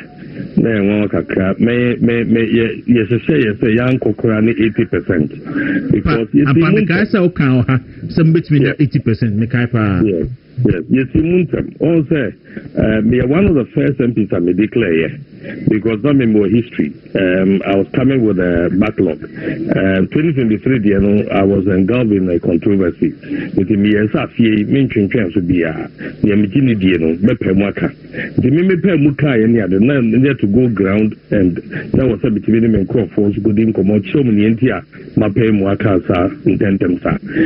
Gradually, no, it's a muntampa, virtually, Mishia delegates, baby, prenum, and year 1-on-1. There's no single delegate to watch him that when an ankasa 1-on-1. It's no did no etiate and campaign message a year Bawumia de Baye no a move back Eyadia, Ubonibeka, resonate with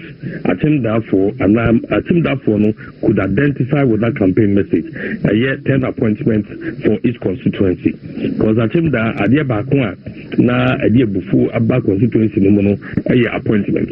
And the Ama Sabi, the Enya Yempono, Yenya Kakara, and say, share constituencies are Womu Edim Kunim, Dikaya, Baniadia, Nan Kabum, Nan Kabum, Archer said, if you're former MP, any current MP, Omo Yajuma Boom, if you're former MP, current former DC, Minadumna, Yajuma, and Dr. Baumia. But yet, the other appointment in ceremonies and Simbia Cosunia, didn't you know, Kuda Makasia, Kayasha Kumina Babaka, Echo Baby, Echo Fabako, as you said, Nakame, and the executives, my first vice, and the executives were in Sia, Nensumbi.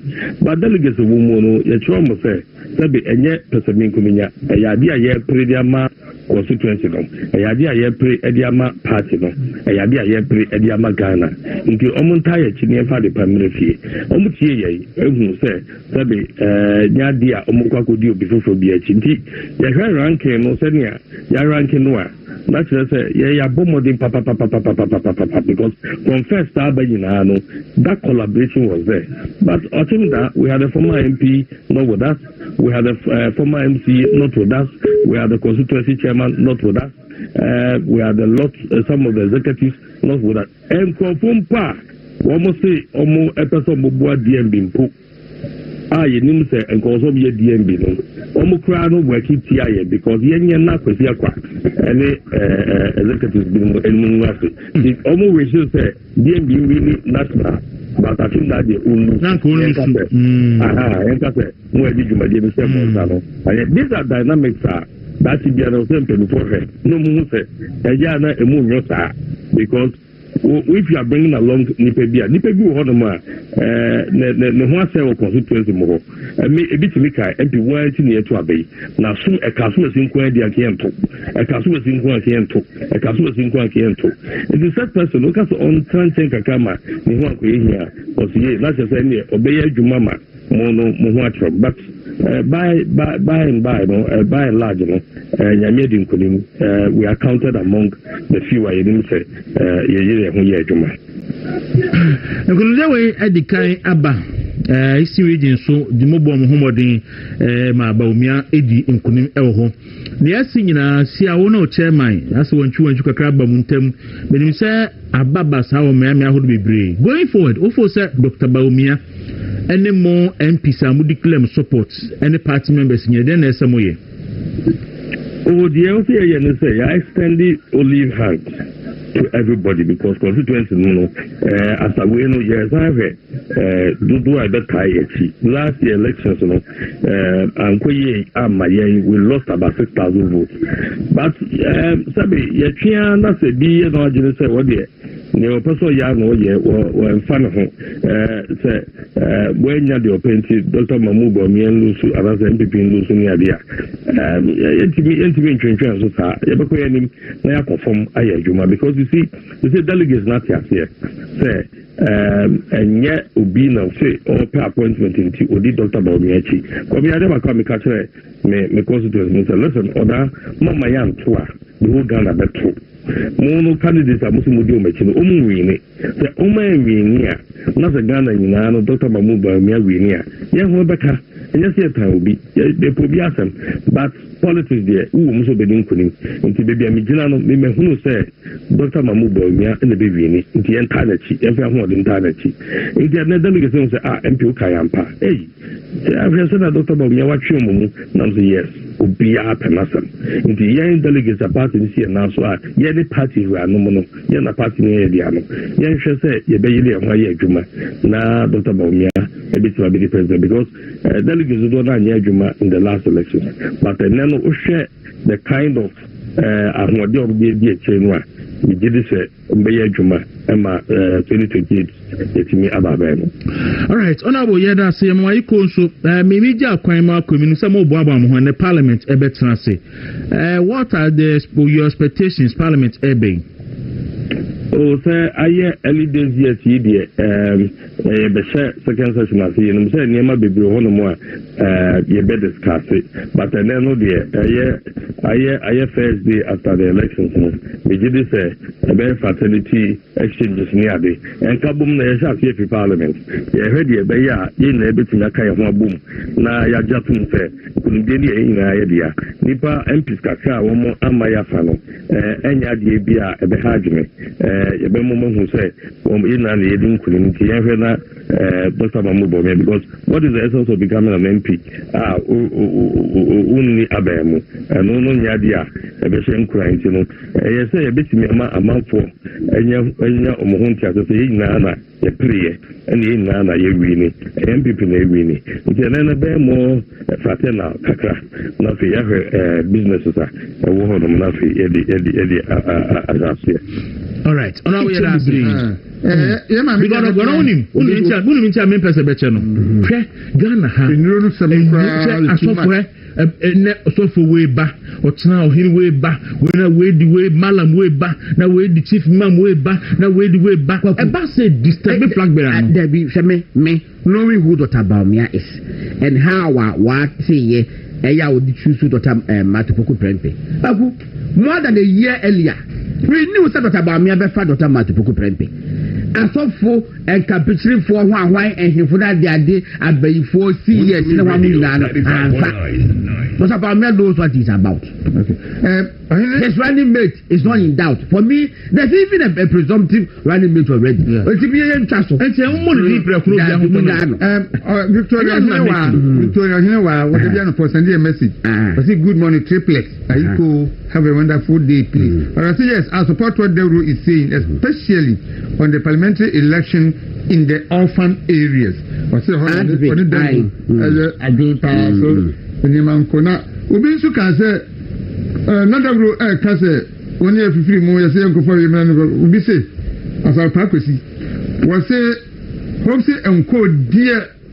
You don't have MPP members again. There are no MPP members. Okay, so we are about someone on members of MPP. Alex was say I started the rule. The running mate should be chosen very early because there's no time, and also to avoid unnecessary tension and confusion within the party. Gordon, as a student of communication, I understand how important it is to be consistent. Therefore, I'm with those who think that post should be maintained as a running mate. The same person I know. But then they buy. But the mechanism, right? You know, dear. By see Gorotio, Tisania, Dr. Baumia, it will be very difficult for Dr. Baumia to change Napo. Oh, yes. It's very difficult. It will be very difficult for Dr. Baumia to change Napo because after the 2008 election, then Crawford chance here. If I'm missing a tiny pan. Going into 2012, no, any pan champions in Dr. Baumiano, the APC appeal for it, and on Abu Canada Japan count. That's what put there. You bought the devil for now, or your interview with City Castle Bawu.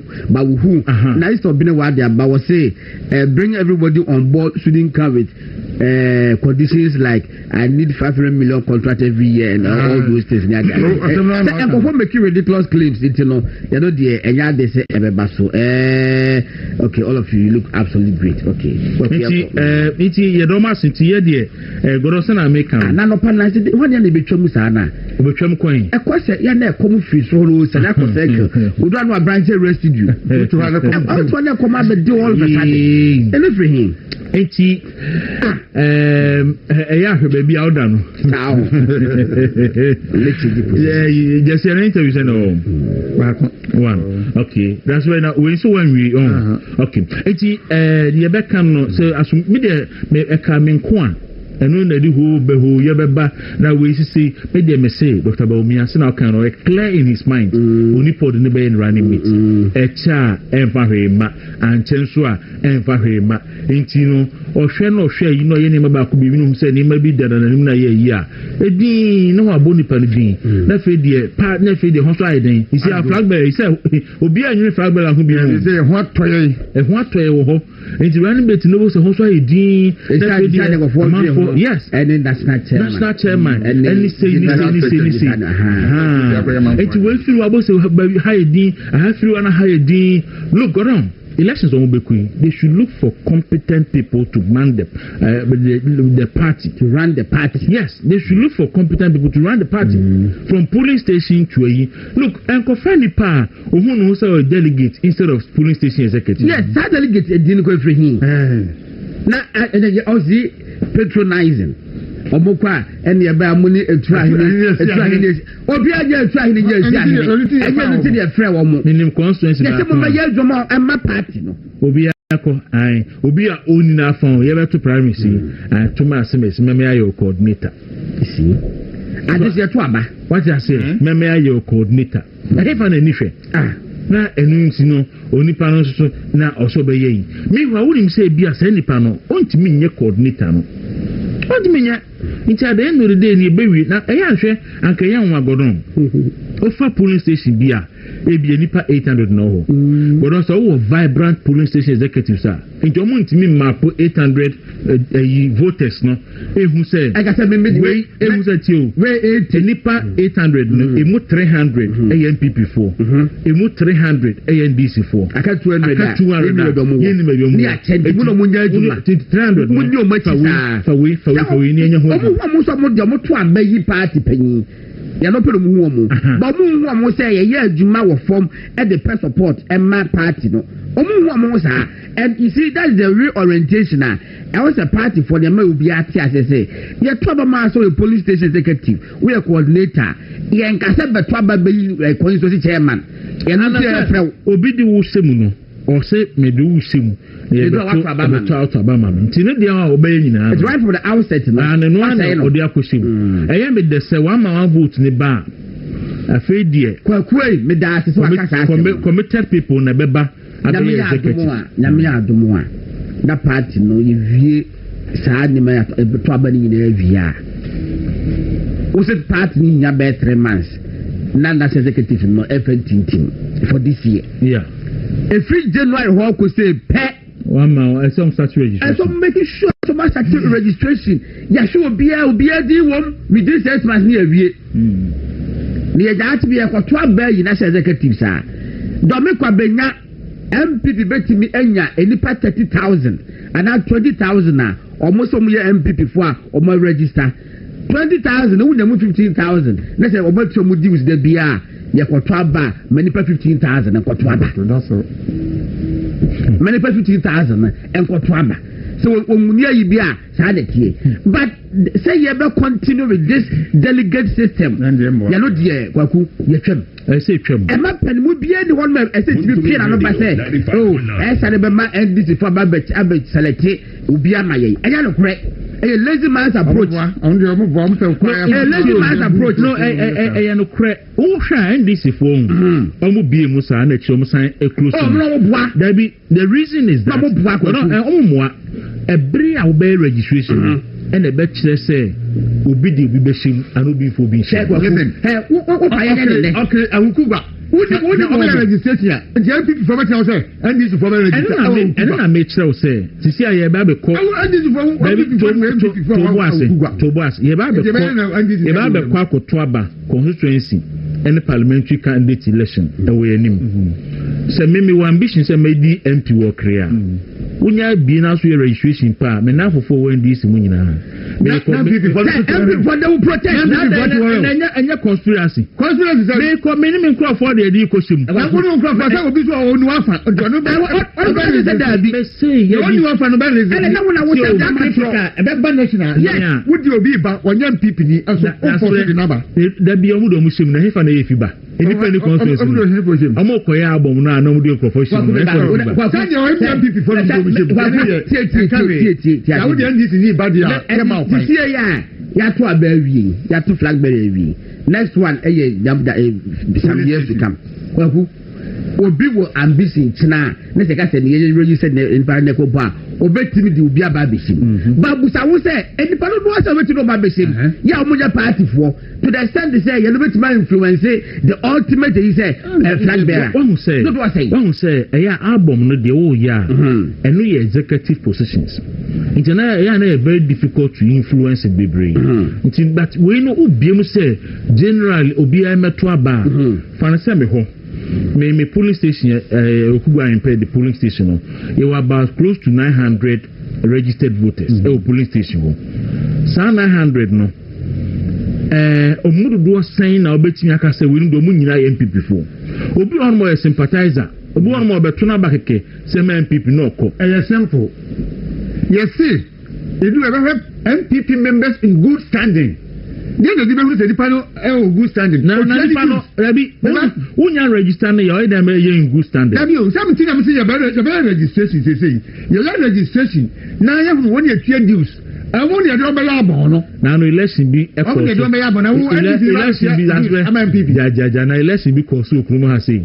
Yenti krumu ha na ye preference ko for say for Dimbra na e be 2 years dues ama no akọ ko. Eno and I was saying, yeah, interest. And I was going to election and make a Baba Kusunie. Why now I want to dream with that say, Ubia, what this you and the MPP and Akufo now and the Akufado man position, yes, Yakwaba was one. On to my MPP. So, what do we say? What do we say? What do we say? Say the Prime Minister will baby. Ne yakotwabele se bibi na 2 over 3 a sa dipa ko no kwa ye dia nke beka se won kan eche bibre ye ma mi because go no nim unu mincha me pese beche no hwe Ghana ha nuru no sami kwa asofo ne asofo we ba otena ohini we ba we na we di we malam we ba na we di chief imam we ba na we di we ba e ba say disturb flag bearer no there be me knowing who Dr. Baumia is and how what say ye eya wo di choose Dr. Matupoko Prempe Kwaku more than a year earlier we knew that Dr. Baumia be fa Dr. Matupoko Prempe asofo and capitulate for why and him that they ade abayifo years na wa mu na Dr. Baumia knows what he's about. His running mate is not in doubt. For me, there's even a presumptive running mate already. Victoria, you know what they are for sending a message. I say good morning, triplets. I go have a wonderful day, please. But I say yes, I support what Dawuro is saying, especially on the parliamentary election in the orphan areas. I say Obi nso ka say Dawuro ka say oni afifiri mu ya say enkofa we man obi say asal pakwesi wo say hope say enko dear you don't have some MPP members again. There you have MPP members. Okay, so you have someone no members of MPP. Alex was say I started with Dawuro. The running mate should be chosen very early because there's no time and also to avoid unnecessary tension and confusion within the party. Gordon, as a student of communication, I understand how important it is to be consistent. Therefore, I'm with those who think that post should be maintained as a running mate. The same person I know, but then they buy. But right, you know, dear. By see a patron nationally. About 4 years. About 4 years ago. Okay, so what does it mean when they say you are a patron? Patron. You know, the word patron means sikasem. So patron is money. So a patron, what a national patron does, you give of your resources financially. And also with ideas to boost and help the party move forward. Okay. I was saying, I address for Sister Rebecca party. That was on the flip side. So, that was last Saturday. How long have you been in Ghana? Wow, since 2010. Since 2010. Yeah. Okay, so you have been here all throughout, and I say, that's what I mean. Well, I've relocated to Ghana since 2000. Since 2010. And by all means, I'll go to the U.S. for a vacation, or to Dubai, or different countries. And maybe I'll go for a week or 2 weeks, but I live in Ghana. Ghana is my home. Okay, all right. And knowing all that you know and considering what happened during the campaign, were you disappointed by the outcome? Was it something you expected? And how did you receive the news? It's something that me expected. So Baumia has been tried and tested. So it is something that I expected. I expected a peaceful outcome, and there was a peaceful outcome. And I expect unity, and we are seeing unity. So everybody has their preferences. We're in opposition, but hopefully not for long. And we need to come together to be unified to win 2028. Did you support Bawumia? Were you part of? Did you support Bawumia, or you were just neutral during the process? Oh, I voted, so you can't be neutral. No, I'm not talking about voting. I just wanted to know whether you declared your support for any of the aspirants. Well, I because I'm a public figure. You know, when you're a public figure, you can't just say, "Oh, I'm for this," and then people just vote and sway to your side. I'm for all aspirants. So whoever is for the elephant, that's whoever I'm for. Okay. Have you met Dr. Bawumia yet? I have. Okay. And do you think he has what it takes to put the party together and prepare a stronger party for the next election? I think all of them do, but he can. He was a previous vice president of Ghana, so he has the experience, so he can. Are you willing to support Dr. Bawumia to achieve his aim of becoming the president of Ghana? We all are. That's our mandate as a member of MPP.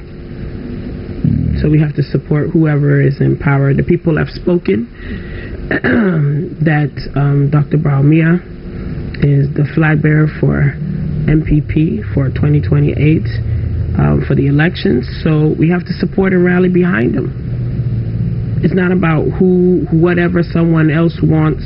We have to put our desires aside and think about the party and uniting ourselves for a united front. All right. So right now, primaries are over. The party is trying to. What would be your suggestion to Dr. Mahmoud Bawumia, who was victorious in the primaries, in terms of building the party? What would be your suggestions to him? Well, my suggestion, this is my opinion, not necessarily speaking on the behalf of MPP.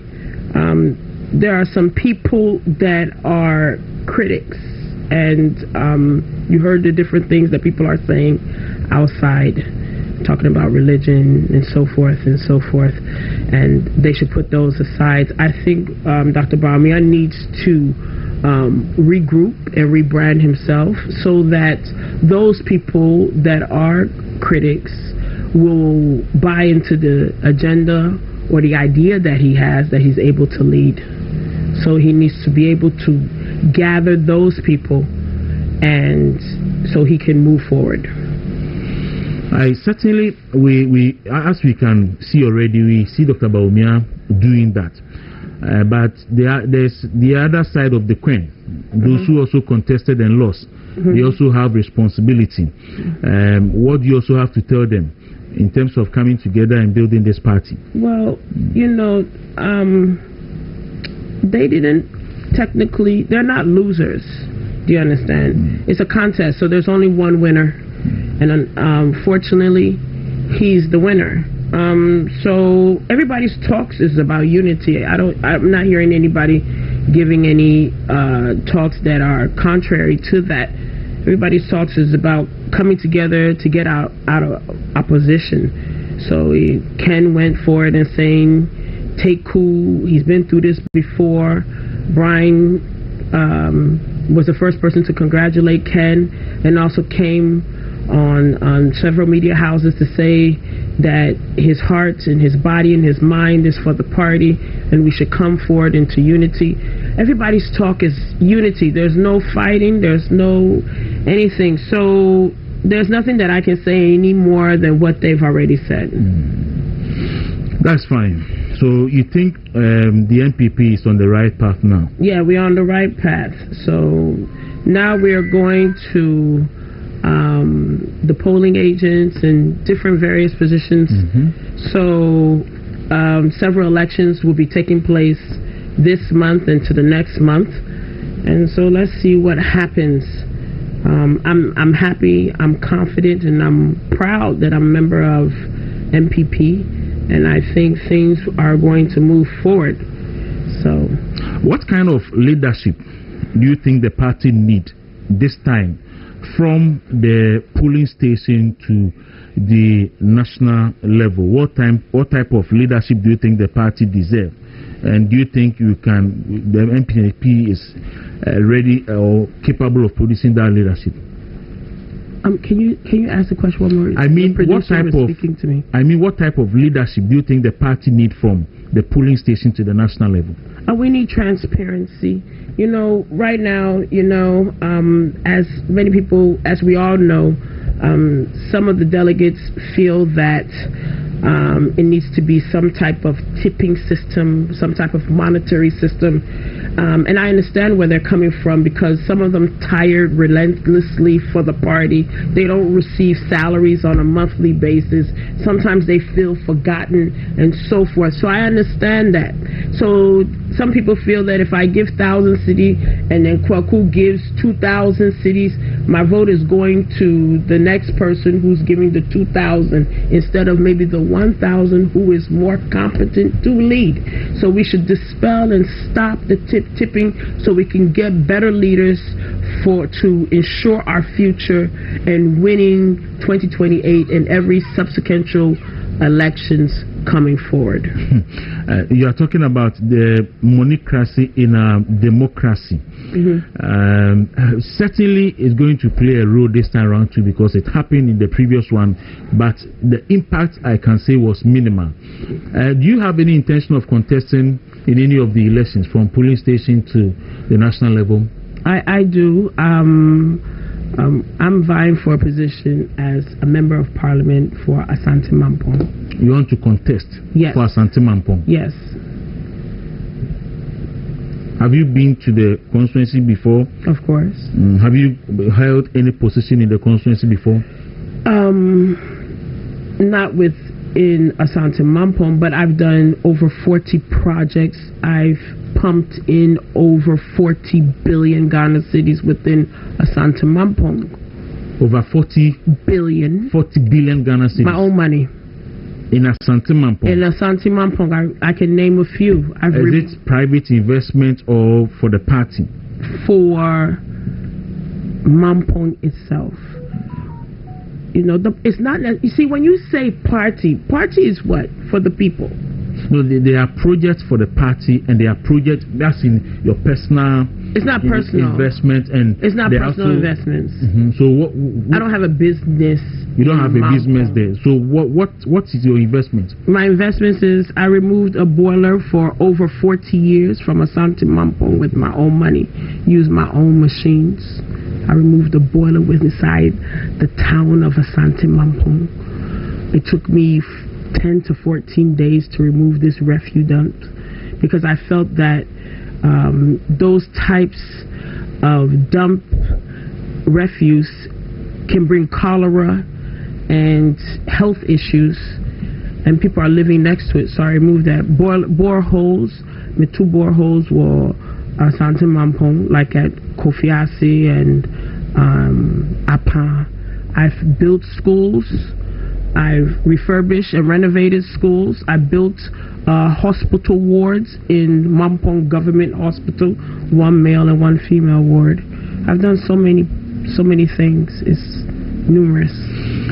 We know Asante Mampong to be a traditional constituency. When I say a traditional constituency, and is dominated by Akan-speaking people. Okay. And as I can see now, your tree is not good. Okay. I don't know whether you can speak and you don't want to speak tree, or you can really not able to speak tree. Languages shouldn't be a barrier. I want to understand how you'll be able to connect well with your people at Asante Mampong. Okay. Have you been to Asante Mampong? Yes, I think once. Okay. That's why you don't know Asante Mampong well. Most of the past MPs from Mampong are educated and lived outside. Okay. So Mampong wants someone with that type of I'm not talking about education. I'm talking about being able to communicate with your people. I'm able to not communicate. Everybody in Asante Mampong is is educated. And person. not everybody in Asante Mampong also speaks Tree, because we have different tribes living in Mampong. That is also to say the same thing within Accra. Okay. So well, I just wanted to find out if you can really language is not a barrier. Okay. So I wish you had investigated before asking. Okay. Then you know if I'm doing well, if I'm not doing well, the trends. Because to me, I'm thinking, when you see yourself, you think you're doing well. But unless someone looks outside to tell you, yes, Nanea, you're doing well, or you're not doing well, or this is the barrier. And language, unfortunately or fortunately, is not the barrier for me at Mampong. Well, that's fine. That's fine. So, how you have been working in the constituency for how long now? I've given myself 1 year, so it was 1 year last month. Okay. Doing all of these projects. Okay, so what you mentioned the refuse dump, and then you mentioned boreholes. You don't have the videos to show. Well, I don't have. I don't know whether you gave it to my producer. Yes, I have. To my producer? Okay, all right. Jesse Wayne. Okay, so what are the other projects? So that there were the lists I've given them. So I built schools, like I said earlier, if you were listening. Okay. And I renovated schools, and I did Tadiem Park. The issue with Tadiem Park is a known park within Mampong, and it floods there. Okay. So because there's a river called Tadiem, and in order to do an astroturf or any natural park there, you need to construct gutters. So I constructed gutters worth over 3 billion Ghana cedis, and I used my own excavators and so forth, and I constructed the gutters. After constructing the gutters, I decided I would like to do an astroturf. So I utilized 2 drip machines from the assembly for a few hours to level the filling, and it's about 80 to 90% done. But unfortunately, I was stopped because a few people within the community felt that the park, the size of the turf or the pitch was too small. So they wanted, instead of 8 by 8 players, they wanted 11 or 12 by 12 players. Okay. So who stopped you? I received a notice from the assembly. Okay, but didn't you consult the assembly before starting the project? But who would be crazy enough to start a project in a municipality? But I just wanted to know. Who would be crazy enough to sink 3 billion in someone's that's not their house? My family house is not there. Oh no! I just, you see, you are not getting me. Right? Yeah, I'm trying to. You said the assembly stopped you. The assembly stopped me. So if you have consulted them before, why did they stop you? That's a question you need to ask them. But they stopped me, and they were the same people that attended my sword cutting ceremony with traditional council, meaning that 7 traditional chiefs that is part of traditional council was at my sword cutting ceremony, and also about 300 people from Asante Mampo was at the same sword cutting ceremony with my excavator. I see. So after investing all these monies, it means I think you have money. You are rich. I don't think so, but definition of rich is varies. I think I'm okay, but the mandate is, though I was born outside, educated outside, I feel that it is everybody's right to go back and help home, and that's what pushed me. Okay. Because I could have done other things with my money. So I chose Mampong being my mother's land. That is why I need to go back home. Don't you think you are doing all this because you want to represent them in Parliament? But I can save my money. There's delegates and pay. Being a MP is not about developing your area. An MP is a lobbyist, a lawmaker, not to develop your town. It is not mandatory to develop your town before you become a member in Parliament. I did it out of love. Politics is a win or a lose situation. You look at these recent presidential primaries, there were 5 people that contested. It's only one person that won. Everybody spent their money. You cannot go back and say after losing, hey, refund my money back. It is a win or lose situation. It's a business. So you can win it all or you can lose it all. And then the monies that you hear that some of the primary contestants spent, you will be confused. So I did it out of love. No, I'm mere mampon this year, so there's no way that some outsider will come and do these types of things. I'm doing these things before I am a member of parliament. Okay. So are you committed to invest more of your money in Mampong? And what are some of the areas you are targeting? Right now, I gave myself 1 year. Another year? No. I've already you gave yourself a year, 1 year, so you have achieved that. I've achieved my year. Okay. Doing 40 billion is enough. 40 billion Ghana cities. It's not alone. It's not 40 billion new cities. New I don't know how you want to call it, but wow. 40 billion is 40 billion. 40 billion, I could have bought 3 excavators or 2 brand new excavators with that money. 40 billion, I could have built 5 to 10 houses fully furnished with change back. 40 billion, however you want to say it to yourself, is the money I spent. What if you contest and you don't win? Then what if I don't win? You don't win, you don't win. Am I going to cry? No. So many people have done things and they didn't win. Look at Ken. Okay, I think some of your videos are ready now. So which park. one? This is Stadium Park. Okay. So I constructed the gutters.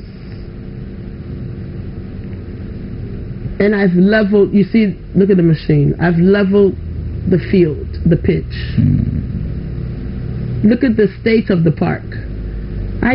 This place is dry. Look at the building, the yellow building there. They've painted it. It took me to do the gutters for the person to paint. Because when it rains, it floods all the way from the whole park to the lorry station. Look at the gutters. My own money. This is not government's money. This is not an NGO that gave me money. It's my own money to help my own people. So if I'm doing this now, of course I'll do more if I'm a member of parliament. It will give me more of a playing field. It will give me the exposure to fight and to campaign and to be an activist, more of an activist at parliament than what I'm doing now. Okay, so tell me your 5 topmost priorities when you become MP in Asante Mampong. As you see, the school that I built from scratch, this is the boiler. This is the school. This is the school? Yes. Okay. Which community is this? This is Asem, a geriatric town. This is a KG2 block that I built. I see. Okay, so my producer will continue with some of the videos. So this is the 40-year boiler you were talking about? Yes. Okay, so it has been moved now. This is my own payloader, my brand new payloader I bought, and I removed it. Okay. You bought it purposely for this project? No, I'm into machinery, so... Okay. Heavy-duty machinery rentals, so... Okay. Okay, so tell us your 5 priorities when you become MP for Asante Mampong. And this is a boboya that I gave to a town called Wadine. So that they can generate revenue and help themselves. So I bought them a boboya. My priorities, not necessarily 5, but the priorities is most of the schools within Mampong are in deplorable conditions. I think an education is a stepping stone, is a foundation for our children of today. I would like to go to every school that is in deplorable conditions to renovate, rehab, fix, make sure that they are comfortable in the classrooms. I think last time I was even in one of the schools talking, I was even feeling hungry, and I asked them, do they even have school food feeding for their children? And they said no. And I used my own money for 4 months to feed 400 students. Really? Yeah, in Kofiase, SDAB. For how long? For 4 months. 4 months. Even if you do it for one day, feeding someone else's children is called a blessing. But do you intend continuing? I would like these things. I would like government to continue. You know, Mampong is a farming town, so I expected maybe some people to say, "Oh, Nanaya, you take these vegetables and then add the rest." But I would like to continue. You understand? But I cannot continue while I'm not the MP. I see. I feel I do a video to us here. Beatrice or Warewa Sian. Or Sidona friend Nanaya, or a member of the NPP national patrons. Now, or a vision to contest for Asante Mampong to become their MP on the ticket of the New Patriotic Party. And he on a pay AD and Komona Yashe. Also, are spending about 40 billion Ghana cedis. A project for Mampong. And he AD and Komona Yashe. So, your constituency, how was your performance in the last election? Which last election? I mean the general election, in the performance of the party in the last election. Were you involved in the campaign? Yes, I was involved in the campaign. You know, Asante Mampong is a strong MPP seat. So do or die is MPP. Okay. So you think, did you do, okay, I'll check the figures, but did you perform better than the 2020 election, or you didn't pay attention to the figures? I didn't pay attention, but I don't think they performed better than the 2020 election. I think some of the votes went down, but if you look at it, it's still an MPP seat, and it's an MPP town. It's an MPP seat and an MPP town. Yes. Okay, so hopefully by 2029, you expect to be the MP for Mampong on the ticket of the New Patriotic Party. Yes. Have you, apart from being a patron, have you contested any election before? No. You have not. Okay, and you are hopeful that the people of Mampong will elect you first. The delegates in Mampong will elect you as their candidate, and then you continue to become the MP for the area. Okay. So are you going to participate in the reorganization process also? If I'm being asked to, yes. You are not sure that you become the MP? That's why I asked you, did you research, and you said no. Because what I think and how I see myself will be different than how you would see it. Okay. Yeah, but I am popular within Mampong. People, I do have a lot of Mampong support. Amprechun is the current Honorable MP. Amprechun. He's the current MP. Honorable Amprechun. Yes. Honorable Amprechun is such a strong figure in the party, especially in the region, and you are that sure that you can unseat him. But you I don't. Okay. In fact, I don't really know whether he will even contest again or not. I think he will. He will. But I can't speak for him. But I think he will. He succeeded someone, and someone will definitely succeed him. That's how life goes. You have to believe in your own self. No one starts in politics coming from the womb as a politician. It's a gradual process. Everything starts with a step. Have you consulted the elders in the constituencies, as in other stakeholders apart from your NPP members, chiefs and religious leaders? How can I do projects without? I'm not talking about projects. A project, once you are a citizen or you are from a native, they will accept. But in terms of becoming a political leader in the constituency, have you consulted them whether they will support you in that direction? I'm coming back. Just because someone says, "Hey, Naneya, I'm coming to support you," doesn't mean they'll support you. The same thing as Ken said, people were saying, "No Ken, no vote." And look what has happened now. So just because someone says, and the reason why I say projects is the icebreaker so that you can approach me. So then you will say, oh, Nanaya, you doing these projects. Do you have an idea to contest in the party? And then that's how that ice breaking comes. Because Ghanaians, most are not straightforward. So they need that icebreaker. So yes, do I speak to elders? Yes. Do I speak to delegates? Yes. I am at the grassroots level.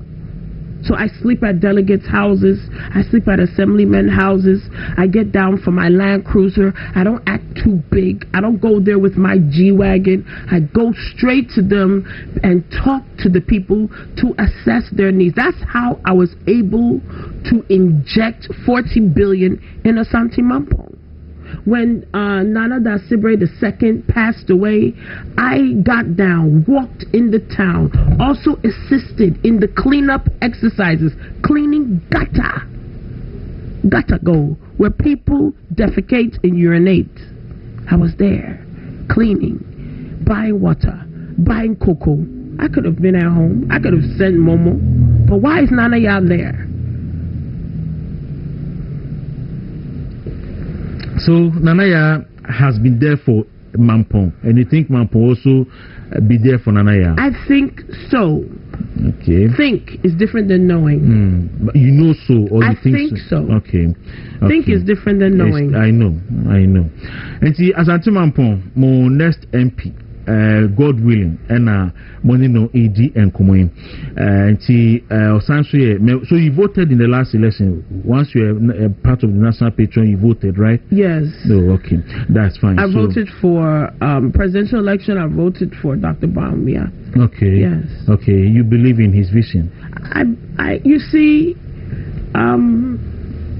I believe in the vision, but even if you don't believe and you're a member of the party, who are you voting for next? Are you going to vote for NDC? No, you're voting for MPP. It's like a marriage. You may not like everything your spouse do to you, but she or he shouldn't be able to disrespect you or air your dirty laundry outside. So whatever he likes, we love it. That is how it's supposed to go. There shouldn't be any gaps and lapses and bad talk. When you do that, then it breaks the party. Then it breaks the conversations down. I see. This is your camera. Look straight into the camera and talk to the people of Asante Mampong, especially MPP members and delegates, why they should consider Nanaya or Beatrice as their parliamentary candidate and then the member of parliament for the area.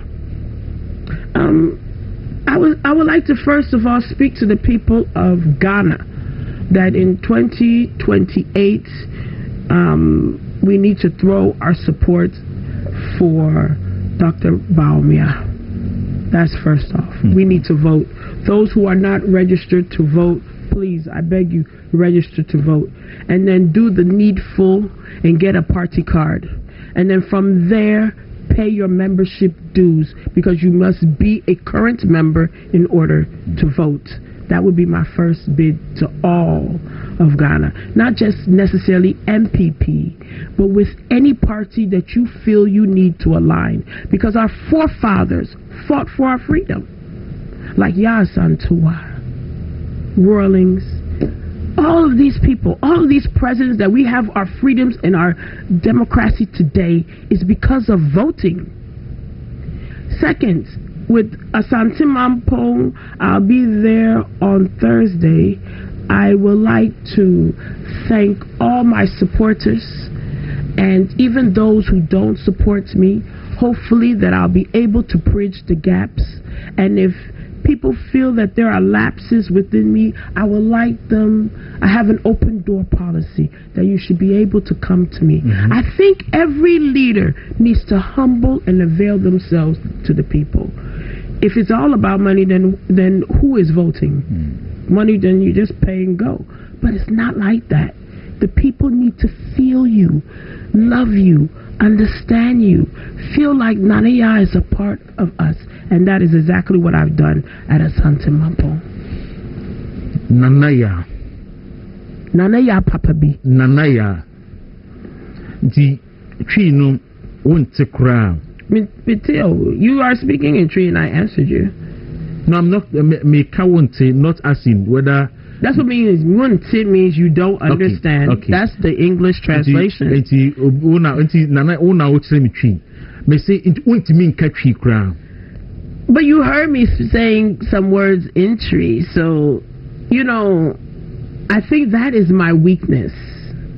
I don't see it. I don't see it as a weakness. I think for being in Ghana for 10 years, you should be able to. It's more than 10. It's 15 years. 15 years. You should be able to speak at least broken tree. But I mean, I can speak broken tree. I just don't feel comfortable. Why would I want to butcher my own language? And I'd rather not speak it at all. It's like if I speak tree, we'll mess it. So I don't want to. I didn't mess it. I didn't mess it. So you are doing well for your constituency, but I'm wondering how your old ladies, your grandmoms and your mothers and grandfathers in the constituency will be able to come to you and feel comfortable around you and talk to you. So you should maybe, you see, what you don't know is that maybe you should start speaking the broken tree you don't want to speak now.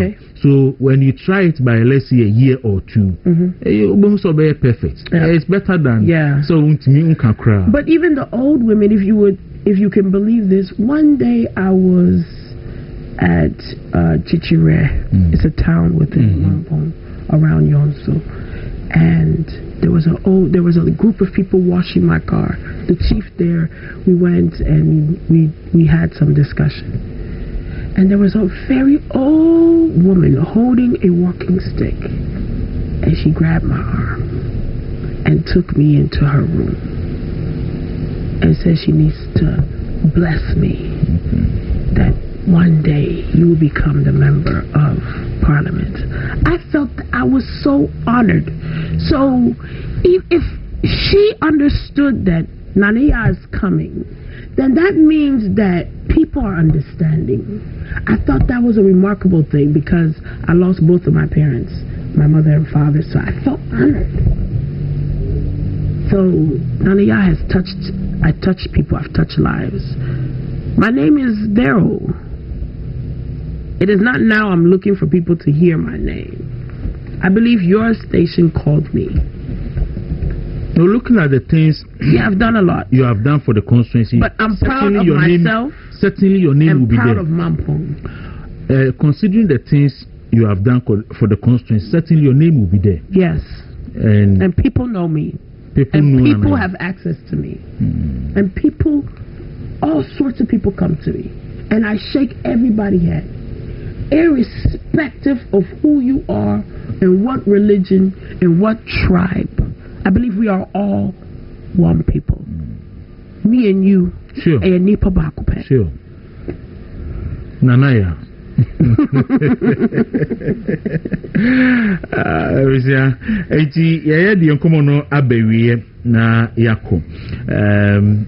Do you have a message for maybe your national party, and then so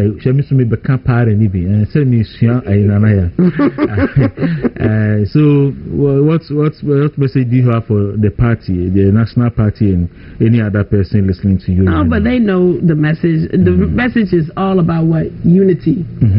We are all brothers and sisters. MPP is a family. You may have that crazy uncle at Penn Son, but you just look at him and you still love him. That's how MPP is. That we all love each other. You say, hey, look, Nania went to me country, but you still love her because you know that deep down she would do anything for the party. That's why I'm here this morning. I'll do anything for the party, speaking on the behalf of the party. To speak on the behalf of the party and you in opposition, it's painful, though. It's very painful. Because you will leave outside and you will see kukuru, you will see kukurudu, and then you see eshi radu, and then you see eyazu eyaza, and it pains you because all the policies that NDC is doing now is MPP policies. Look at GoBud, PMMC. PMMC. Yeah. What's the difference? oral special prosecutor. What is the difference? Because you see dollar go up and go down, but dollar is not Ghana currency. Dollar is a foreign currency. So by all means, it's on a world market. It will go up and go down. And you doing a temporary fix by removing cities and putting them back inside. It is not a permanent fix. It's a temporary fix. And even if you see the fuel prices going down, and water is up, electricity is up, your wages in Ghana, 600 Ghana cedi is the minimum wage. Abba, how do you survive? Ade? That is what we should be focusing on. That is what we should be focused on, not focusing on if Bamia is a Muslim and the Muslim can't head Ghana. No, we should focus on what is the message this man is coming to say for Ghana. How is he representing us? Not looking at tribal, because there's no such thing as a pure Ghanaian. We are all mixed though. As an Ashanti, I mean, maybe we don't want to face the fact we are mixed. We are mixed. My mom is coming from Asante Mampong, and my dad is coming from Ekwapim. Okay. So, though I'm in a Khan, but I am not a pure 100%. Which part of Ekwapim? My grandfather is coming from Kwaku. Okay. And my dad's mother is coming from Latte. Latte, okay. And he was born in Kofodia. So I say Ekwapim.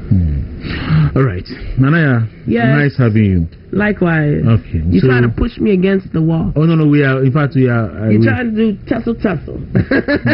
I would just encourage you to start speaking Chi. I know maybe it's difficult for you, but you see, I'm being honest. And I know I've been in this game for a while, so I know how our political terrain works. Okay. So I will encourage you, if you really want to become MP for Santama,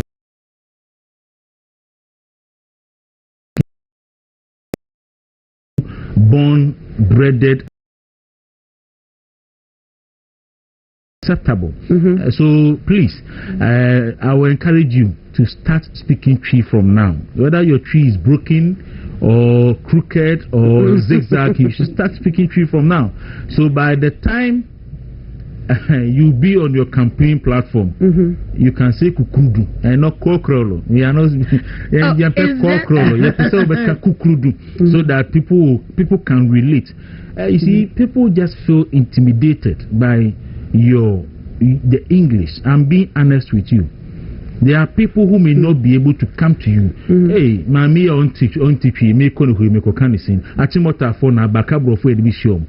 So please, you should try. I know you can. You understand tree. You can speak a little. So try, and then you should speak the tree. Or start here bedding. But go if you try like 5 months, 6 months, a year. You come here and thank me. Okay. And it will make your elections very easier. And yes, you should go and ask Adwasafu. Adwasafu had the same experience. Until self you Koban or son, the Tetchman or country, no more say, Apostle Safo Bana Fade, you wait me a country. So thank you so much for coming. Okay. That's it. Mention me that's it. I was auntie, your name Beatrice or Wariwa Sian, popularly known as Nanaya, a member of the New Patriotic Party, a patron at the national level, and also seeking to become the parliamentary candidate for the party war Mampong constituency.